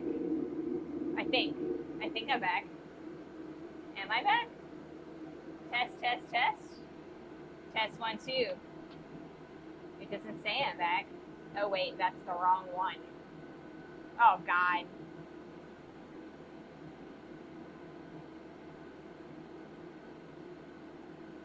I'm sorry, guys. Ah. There we go. Okay.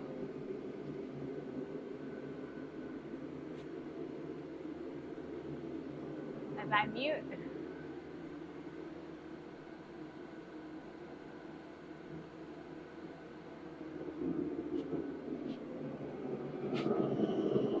The wrong thing. All right.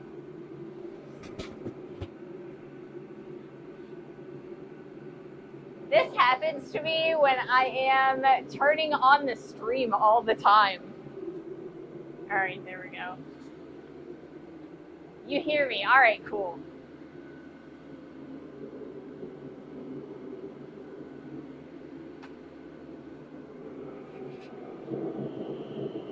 Okay, so it looks like we've got a little bit of heat, but not quite enough that we're going to be able to continue working just yet.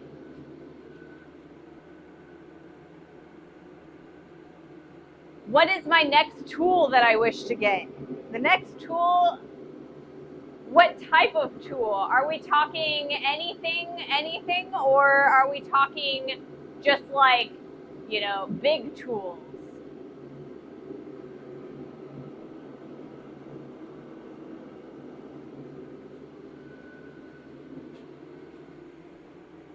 Anything. Okay, as far as what we want next, anything. We're gonna go with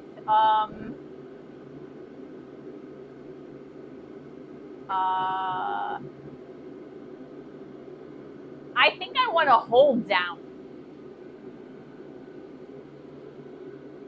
Yeah, I think that's probably the next thing that I want is a hold down, because I am awful when it comes to like when I'm like trying to do like hole punches and drifts and things like that. I don't have anything that holds my stuff to the anvil, so I'm fighting the piece of steel moving all over the place. I think that's going to be my the next piece that I want.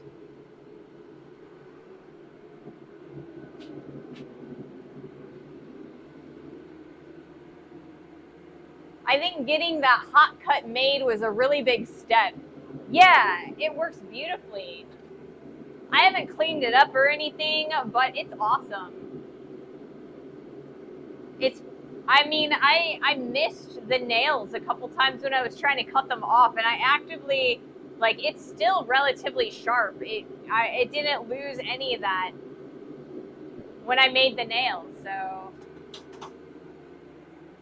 If you go with a chain style hold down, the smallest links you can find, the better, because the gaps they create to the anvil. That's very true. Like, what I really wanted was a hold down where I could just put it in the pritchel and then it bows over and then affixes the piece onto the anvil. But the problem with that with this anvil is that the top of it is broken off. So I can't really, like, you know, or the friction that usually holds that style of hold down will not function when it's the surface of your anvil isn't flat, if that makes sense. Did you heat treat the hot cut or leave it? So this hot cut is A2, and so it's an air quenching steel. I allowed it to harden, but I did not temper it. So I guess technically it could still shatter, but overall I think I still think it's gonna be nice and strong.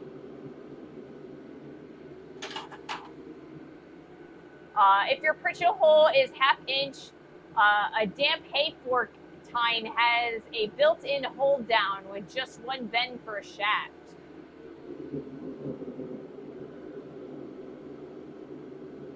I'm not sure that I'm picturing that correctly. I think that you'll need to kind of let me, or maybe show me a picture or something.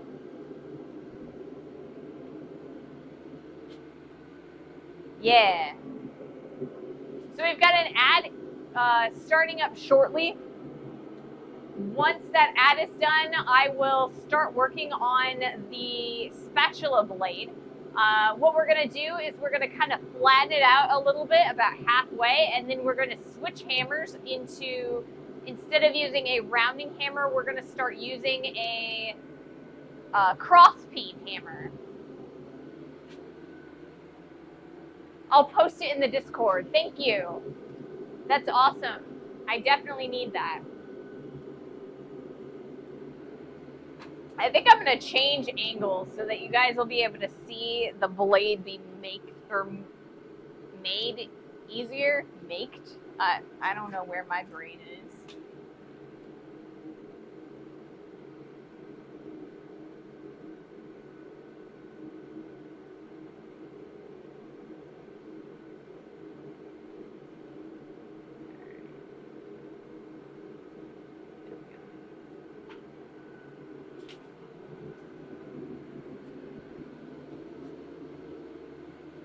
Yeah.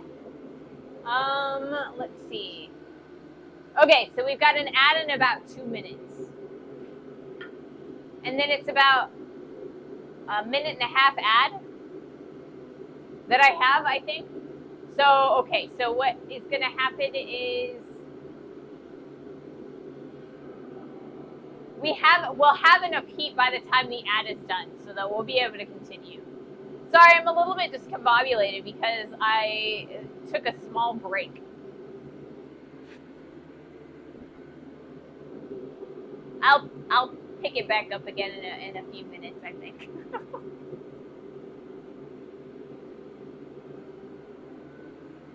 All right.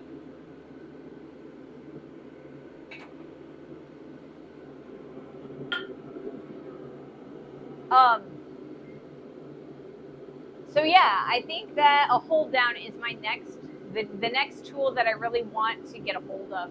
I think the next big tool I want is definitely a power hammer. However, I just don't have the funds for a power hammer right now. So that's going to have to wait. I think before I get a power hammer, I think I'm going to have to get a new building, really, like a new location. So I don't know. We shall see what the logistics give us.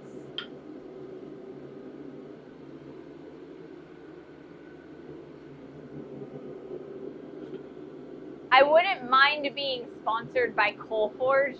You know, if someone's willing to sponsor me for whatever tool that they want to give me, you know, I would totally take that. I think you might get some work out of a set of wolf jaw tongs.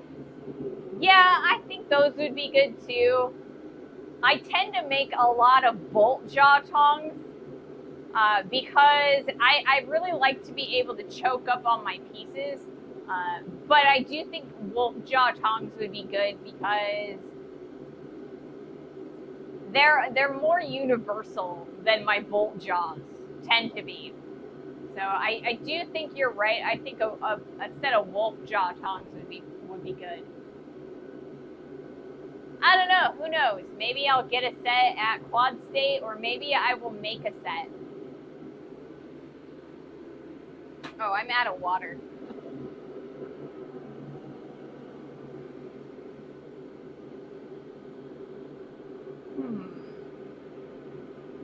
I could also see myself using a guillotine tool, but I don't know if I want to do that. I do already have the press, and it works pretty well. They're rarely my preferred tong, but they are often the tong I end up with because the specifics didn't work. I know, right? I am constantly having to use tongs that just don't quite work the way I want them to.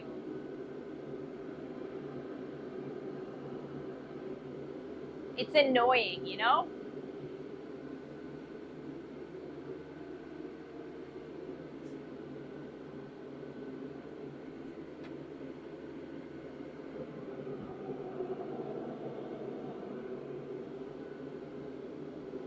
But yeah.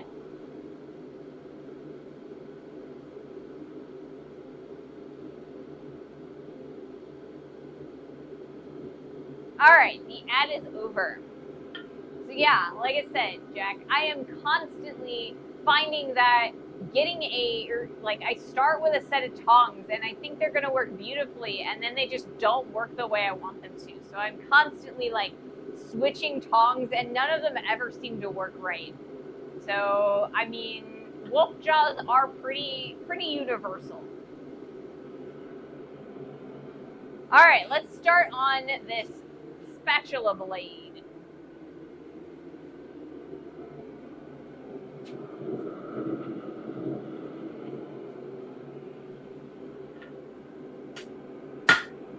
We're a little on the cold side still.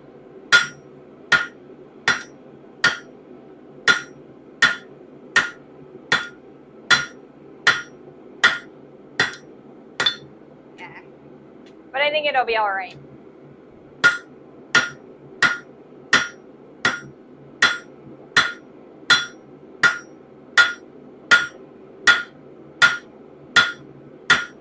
All right, a couple more heats and we'll change hammers.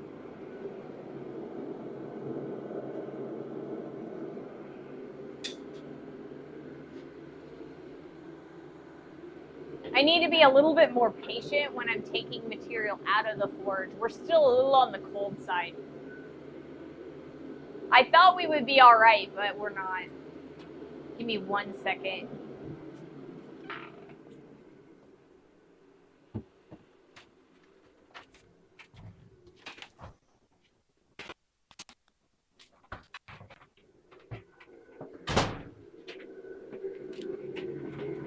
Out of water.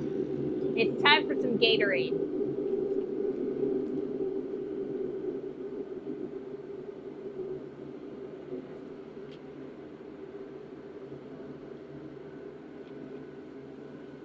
Leaking.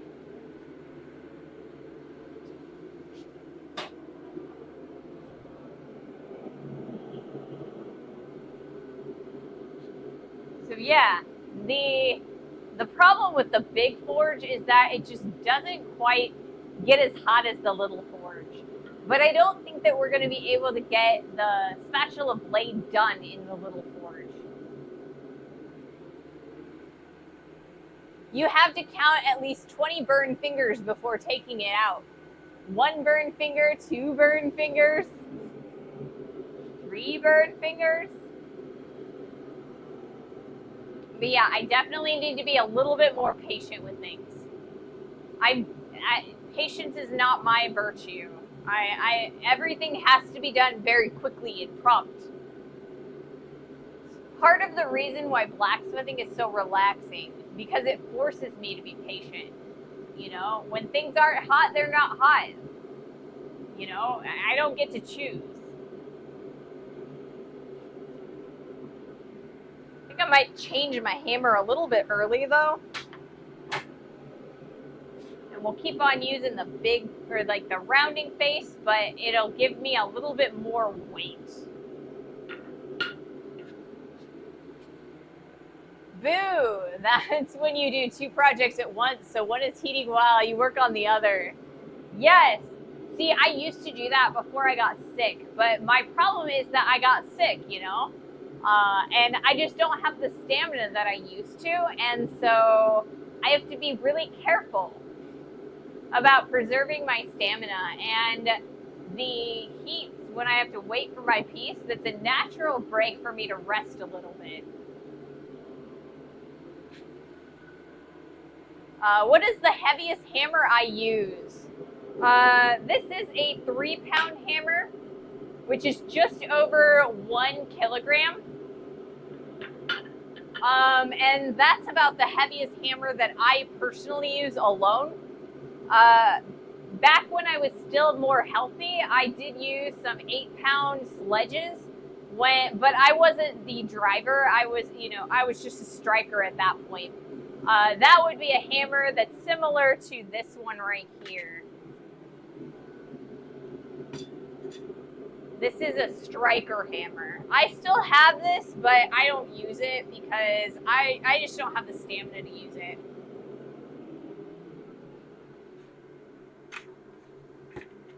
My partner does, though. That quickly lets you know how out of shape you are. It definitely does. Thanks for the stream, Ray. Good luck with the rest of your grill tools. I gotta play Lumberjack some more. See ya, mahalo. Have a great rest of your day and a great weekend. Thank you so much for joining us. That's a hammer made for driving railroad spikes. It definitely is. But when you're using large pieces of steel, like when we were making our hammer, if we didn't have the press or a power hammer, having a hammer like that and a striker is definitely a boon. It's very convenient.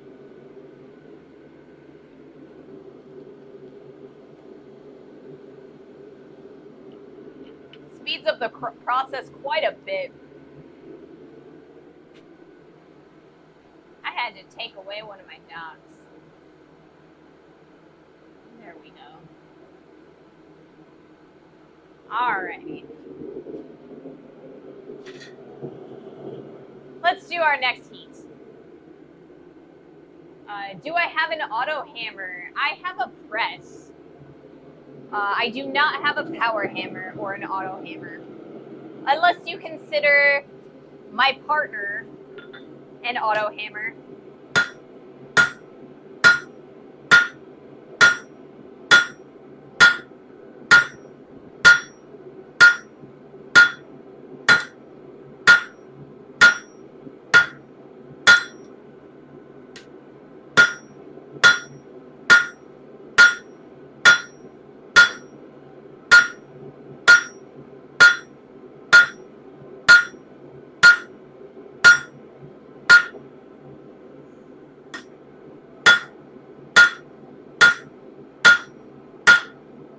All right.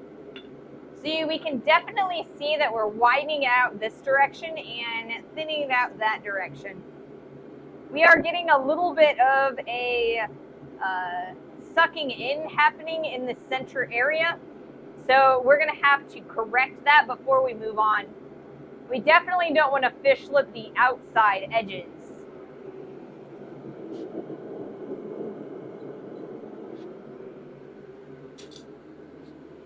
That is also partially because it's a little bit on the cooler side. The steel is still.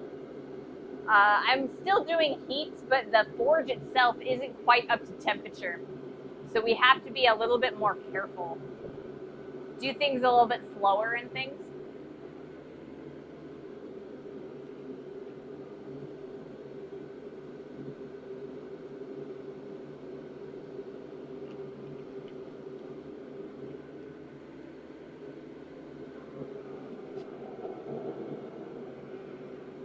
But it's all right. So, as a reminder to all of you, so next week is Quad State. So we will be here on Monday and Wednesday, but we are pushing back Friday's stream to Saturday. I will be driving to Ohio during Friday's stream or slot.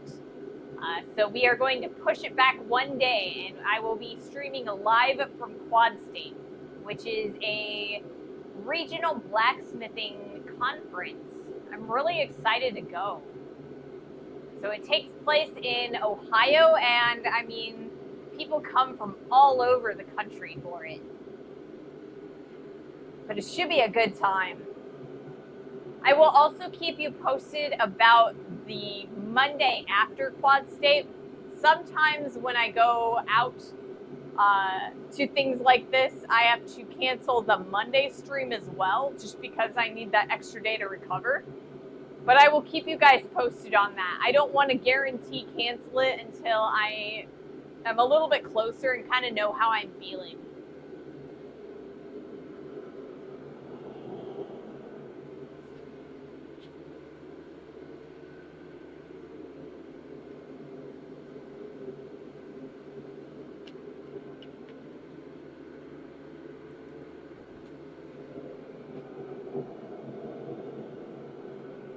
We're gonna get a little bit more heat. Let's do another round of forging.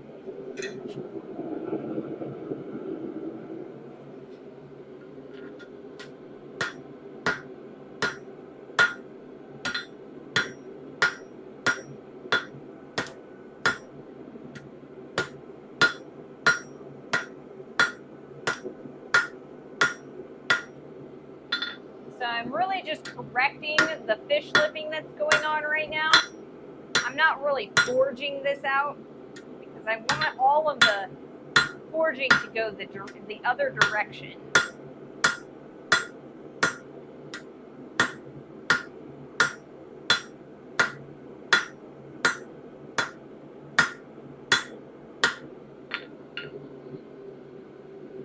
And it's looking a little bit better.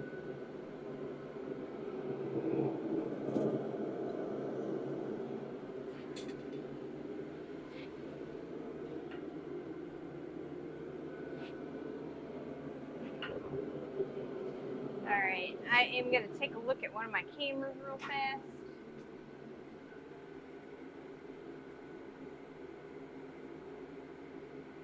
Alright. And we're going to move this one. Again.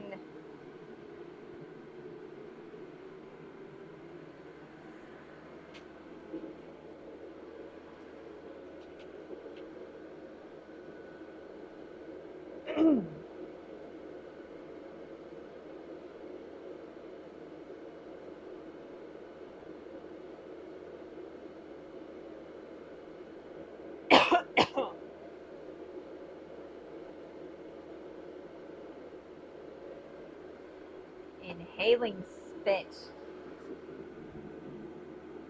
Alrighty.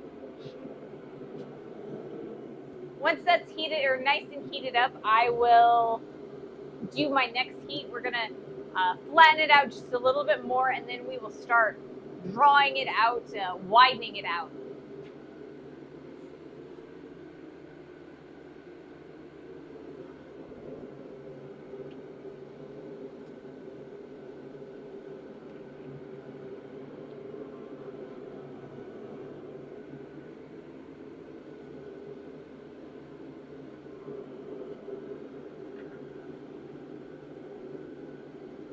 So yeah, I'm hoping that we can get this done today, but there is a chance that I won't be able to quite finish it before I get worn out.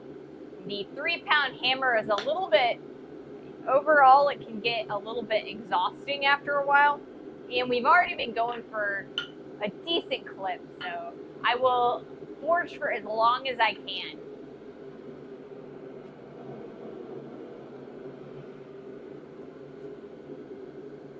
So we've got to finish widening out the spatula blade. We've got to finish the neck, and then we also need to twist the handle. So we've got 3 relatively large jobs. So I am thinking that we're gonna have to spend a little bit of time working on Monday on this particular job. Yeah, I was working when you started, and I'm out of work now. You've been smacking metal for a while. I have.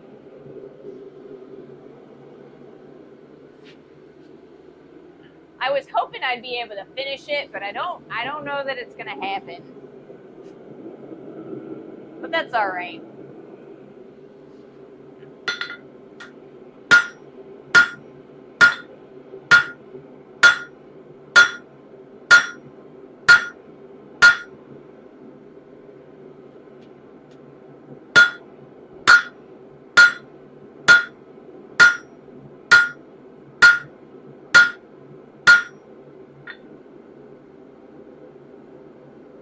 So not too bad. We are starting to get a nice spatula shape.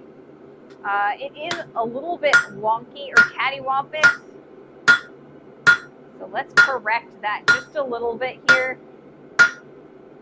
By hammering on the edges, we've got a little bit of a parallelogram. Our edges aren't quite right angles.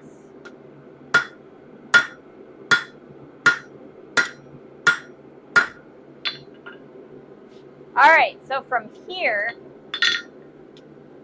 we're gonna start using the cross peen section. We're gonna start in that center area and create an hourglass shape. So we've got a fatter edge on either side, and it's gonna thin out that center space. That's going to allow us to draw out wider, and because then our edges won't get as crispy.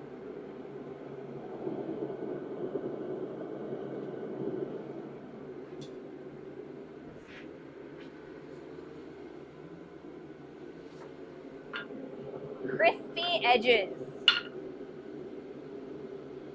So the material stretches wider out when you start in that center, because then you have more area.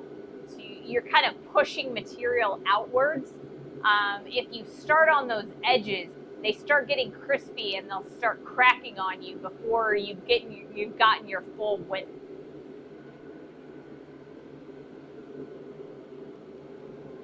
It also is something that you have to think about when you're making leaves and other basic blacksmithing projects.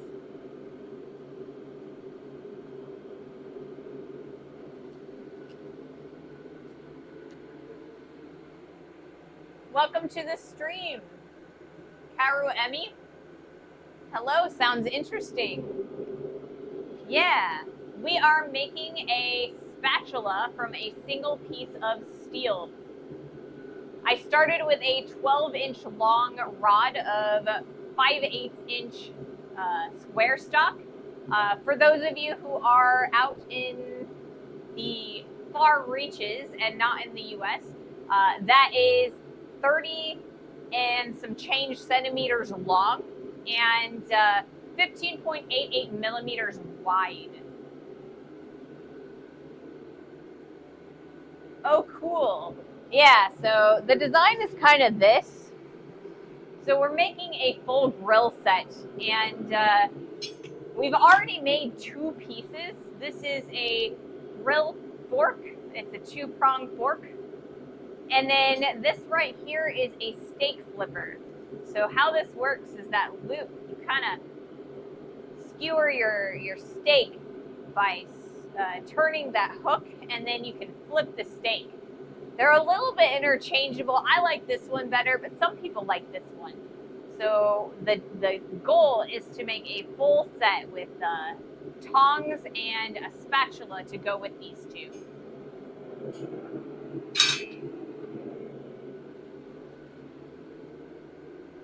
I'm a German carpenter. I don't know people, or I didn't know people stream blacksmithing. There are a few of us here on Twitch. I think I'm one of the more regular ones, but there are some pretty good ones that stream quite a bit. There are a few European smiths that do stream over my night that might be a little bit more convenient to watch. But yeah, there are a few of us around.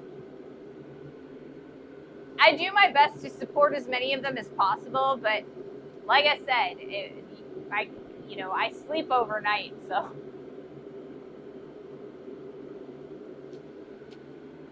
But yeah. I like to stream blacksmithing. It's fun, and I enjoy sharing the craft.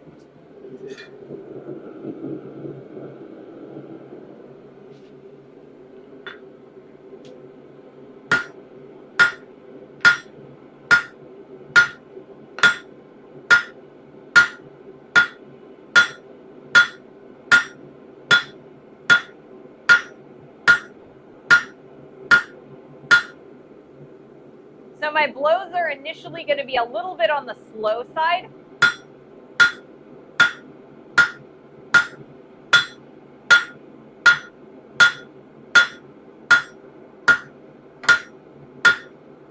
until the piece really starts widening out. Then I should be able to hammer a little bit easier, but these blows need to be really precise in order to thin out that center area. You can kind of see if I change the angle of this that I'm missing a little bit. It's kind of a thin target.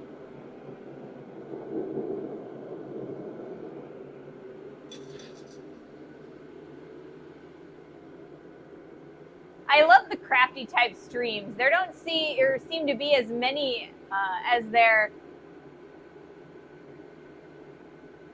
seem to be though, or as there used to be though. I don't know. I don't actually see a lot of crafty streamers, or at least I definitely do not see as many as I see gaming streamers or just chatting. But I like to bring the crafting to, to Twitch. So I also run a YouTube channel where I edit my videos or like my VODs into smaller, more bite-sized videos that's a little bit easier to understand. Also a little easier to watch. Thank you so much for that follow. Thank you so much for your support. But yeah, so I have a TikTok and a YouTube. So I do a lot of shorts and like I said, I do project overview videos. Interesting. I check out YouTube. Cool, thank you. The link is on the page. I need to update our page, like the Twitch channel page, because I've gotten rid of a couple things and then I've added a few more things. So I definitely need to update the page a little bit. We got rid of the Amazon partner because I wasn't getting anything from it. So it was just another thing to keep track of. However, I do need to add TikTok because TikTok isn't on the channel page yet. Yep, that's the YouTube.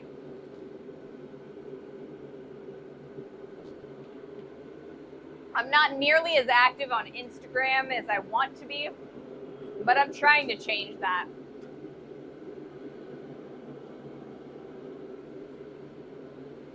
Let's do another heat.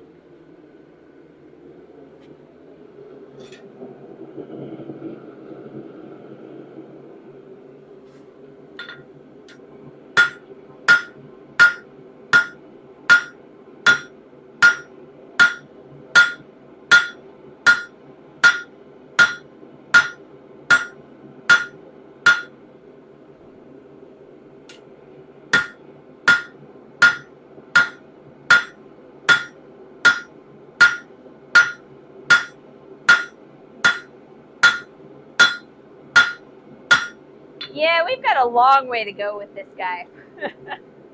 I do think that I'm going to have to end the stream relatively soon. I am starting to get tired. But yeah, we're starting to make some progress here. It's going to be a nice spatula. We've got plenty of material here, so we're definitely going to get at least 3 times this width, which is pretty much what I was looking for. I'm super excited that our spatula is working exactly the way I want it to.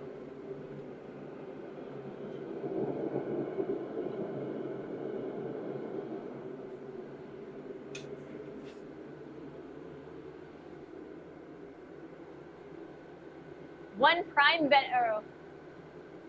I followed your YouTube. I will check it out in the morning. Awesome. It's definitely flatter than it was, yes. One prime benefit for those who use it is you get a free Twitch subscription monthly, so you can subscribe to it for free, or ad-free. I mean, yeah, you could. I don't want to do the begging thing, though. I already do enough of that with my propane sponsorships. Speaking of ads, though, we are going to be getting an ad in about 3-ish minutes. So I think what's going to happen is I'm going to let that ad play, and then I'm going to do a couple more heats, and then we'll probably end the stream for the day. I'll probably do 2 or 3 heats after that, just because I don't want to cheap out and make you guys watch an ad and then leave. But yeah.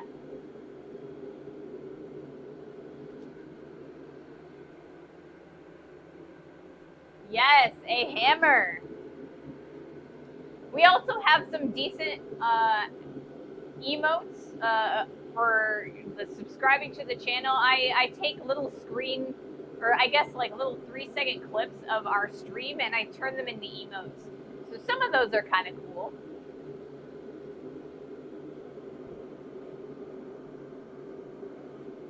I need to make some more emotes. I have an idea for some like subscriber emotes that are kind of like emotion-based ones, like a lot of gamer streamers have. But I gotta get things organized. I'm curious, what ads do they play on your stream? Propane and iron, probably something unrelated to 3D printers. See, I don't actually get to watch the ads. So I have no idea what ads play for my stream. I think my partner said that occasionally there's some like basketball ads. They have, what else do they have? There were some games, like video game ads, but I don't think they really do special ads for makers and crafters. I think they're like the same sorts of ads that you would get from your gaming streams. I don't either. That's why I was curious. Isn't it random for everyone? I mean, maybe. I feel like I get the same ads most of the time. But I mean, it could be just targeted ads. I don't, like I said, I don't know. I don't actually watch a lot of ads on Twitch. When I'm watching other streamers, it's kind of like here and there I get different things. I don't know. Nice and hot. But I'm gonna wait until the ad is done, just so it forces me to be patient.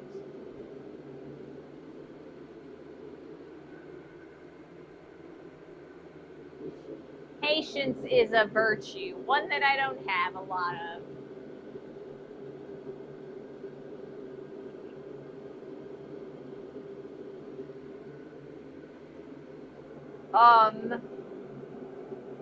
So yeah, we're definitely going to have to spend some time on Monday finishing up this spatula.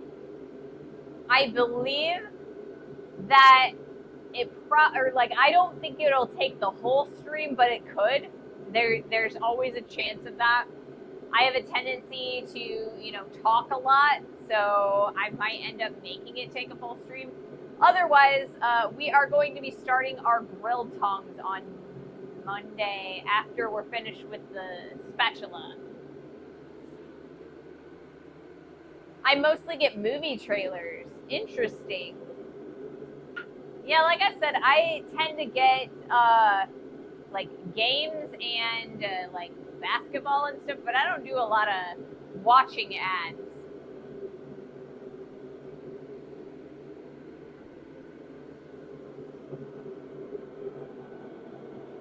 And I believe the ads are going right now.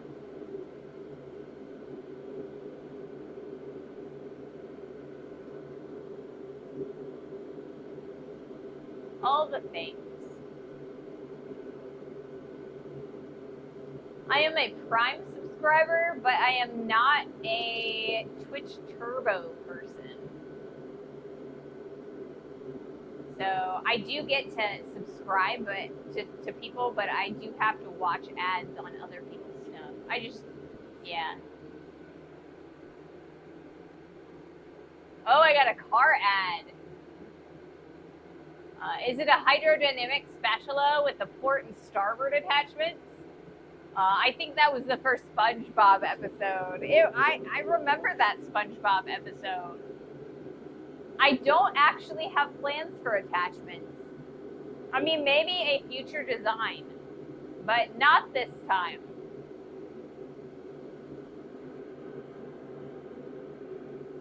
It could be fun though.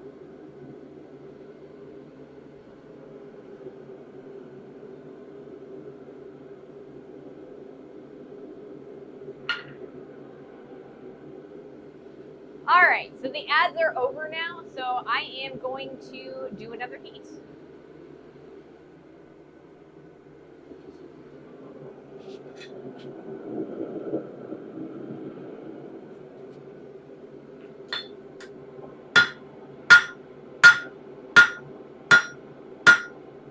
Ah.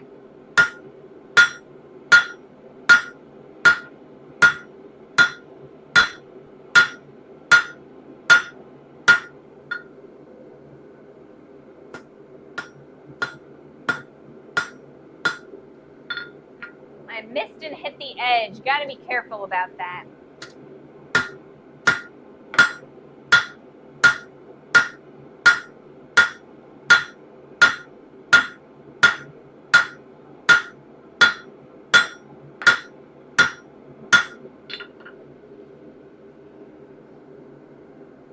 So yeah, a couple more heats and I'll probably be done for the day. But we're getting there slowly but surely. Definitely fatter than it was.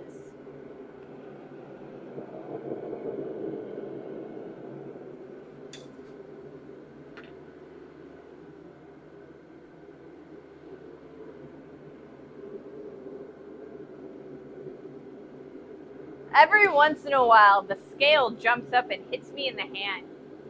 It always hurts a little bit. Sometimes it leaves a burn, and sometimes it doesn't. This time, I was lucky enough that it didn't burn. But I mean, all of these can testament to the fact when it does burn.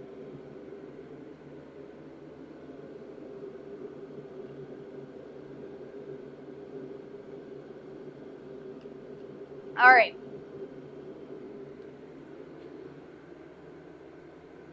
Is this your job or a hobby? So this is a job for me. I am a full-time content creator. I will say I guess I'm a full-time streamer. When I'm not out here streaming, I am editing content, posting it up on other social media platforms. I'm relatively new at it, so my channels are relatively small for the moment, and I don't make a lot of money doing this. But I am lucky enough that I have a partner who is more than willing to help me out. And we are growing rapidly, and we're actually starting to make some money. So that is also awesome. But yeah, I do this full time. So yeah, more the making videos, and you know, because I only really get to be out in the forge for about 3 hours, 3 times a week, so about 9 hours a week. But I do spend a lot of time editing, and it's all for our channel. So I need to build a forge. I've thought about blacksmithing for a while. Watching you has reignited the idea. Plus, this seems like a good therapy and a bit relaxing. I mean, it definitely is. I will say, as I always say, my recommendation if you want to start blacksmithing is go to the Abana website, which is the Artist Blacksmith of North America. It is abana.org. And on their website, there is a find a affiliate link, and you can type in your zip code or your postal code, and it will pop up with all of the closest blacksmith affiliates.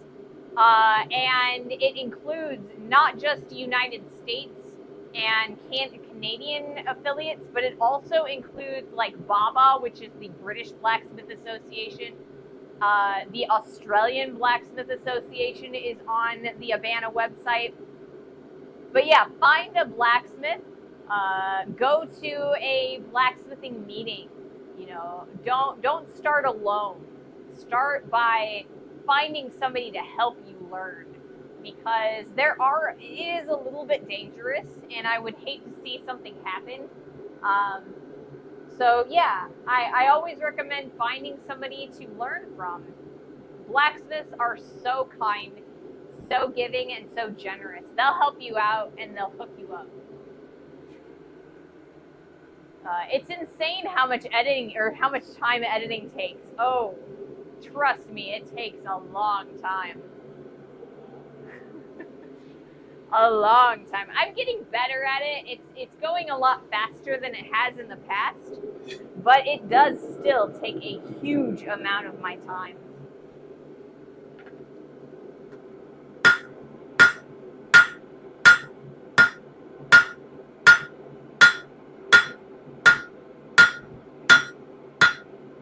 All right.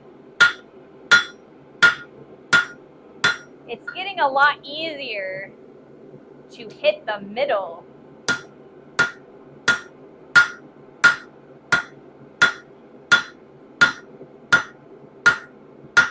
of the piece. So yeah, you can kind of see that we're starting to get a little bit of an hourglass going there, where the edges are a little bit wider than that central area. We're going to continue keeping on doing that. We want to make sure that that center area is the thinnest section. We also want to make sure that our angles are relatively straight, so we don't twist things. We've already got a twist here that we'll need to correct eventually, but I don't want that to happen here on the spatula blade.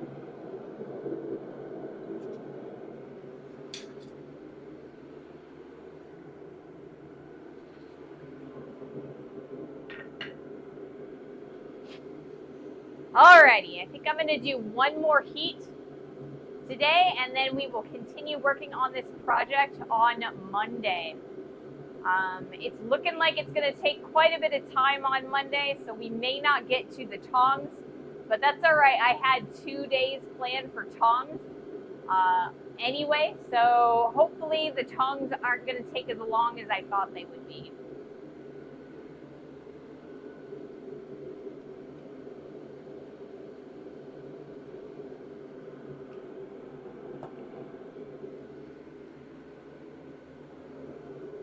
It would be nice.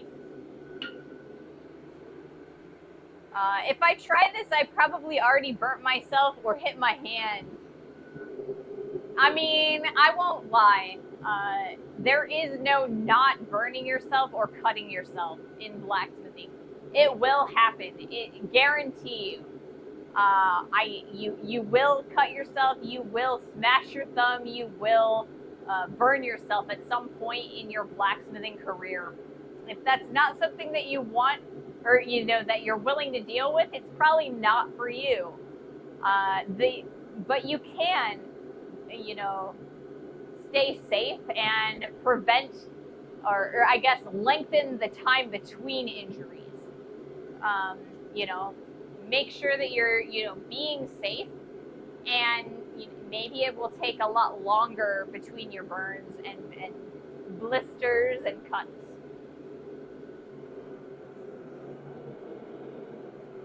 But if I tell you that you will get burned and you will get cut, then at least, you are aware. You have been warned.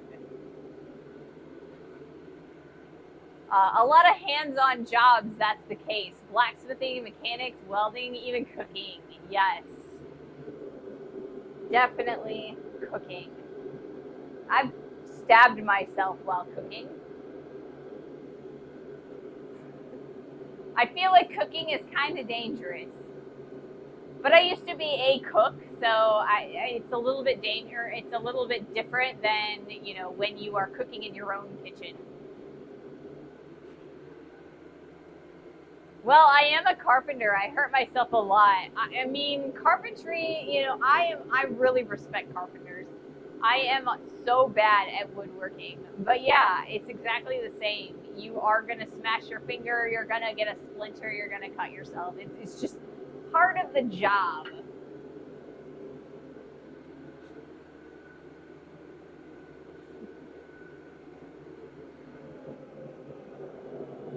Alrighty, this is going to be our last heat. If there's anybody that you guys would like to raid off to, please do let me know. Otherwise, we'll find a friend.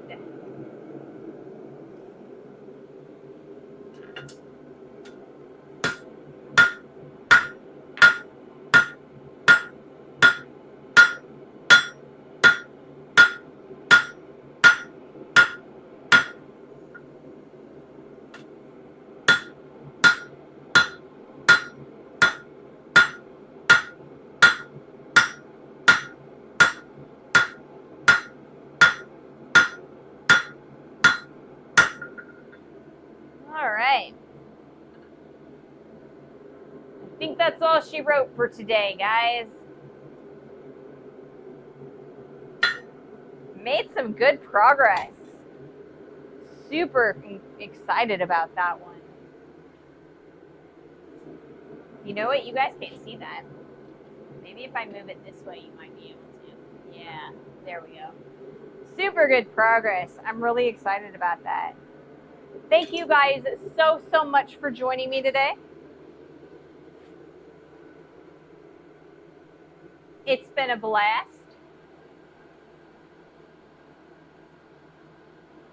Welcome to the community, guys. Have an amazing weekend. And I will see you guys on Monday. It's a great looking chisel. It does kind of look like a chisel. It does. It definitely does. However, that's the first step, you know? All right. Who is around that we can raid?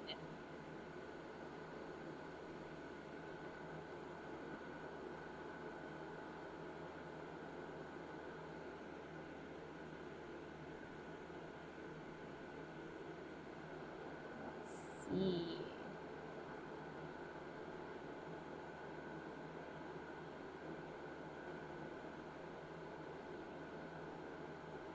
Let's do Mr. Boombody.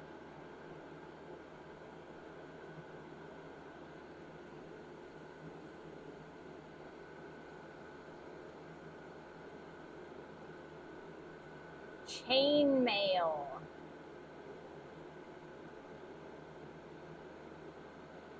Once again, thank you guys so much for joining me today. Have a wonderful rest of your day and a great weekend. Thank you so much. Later.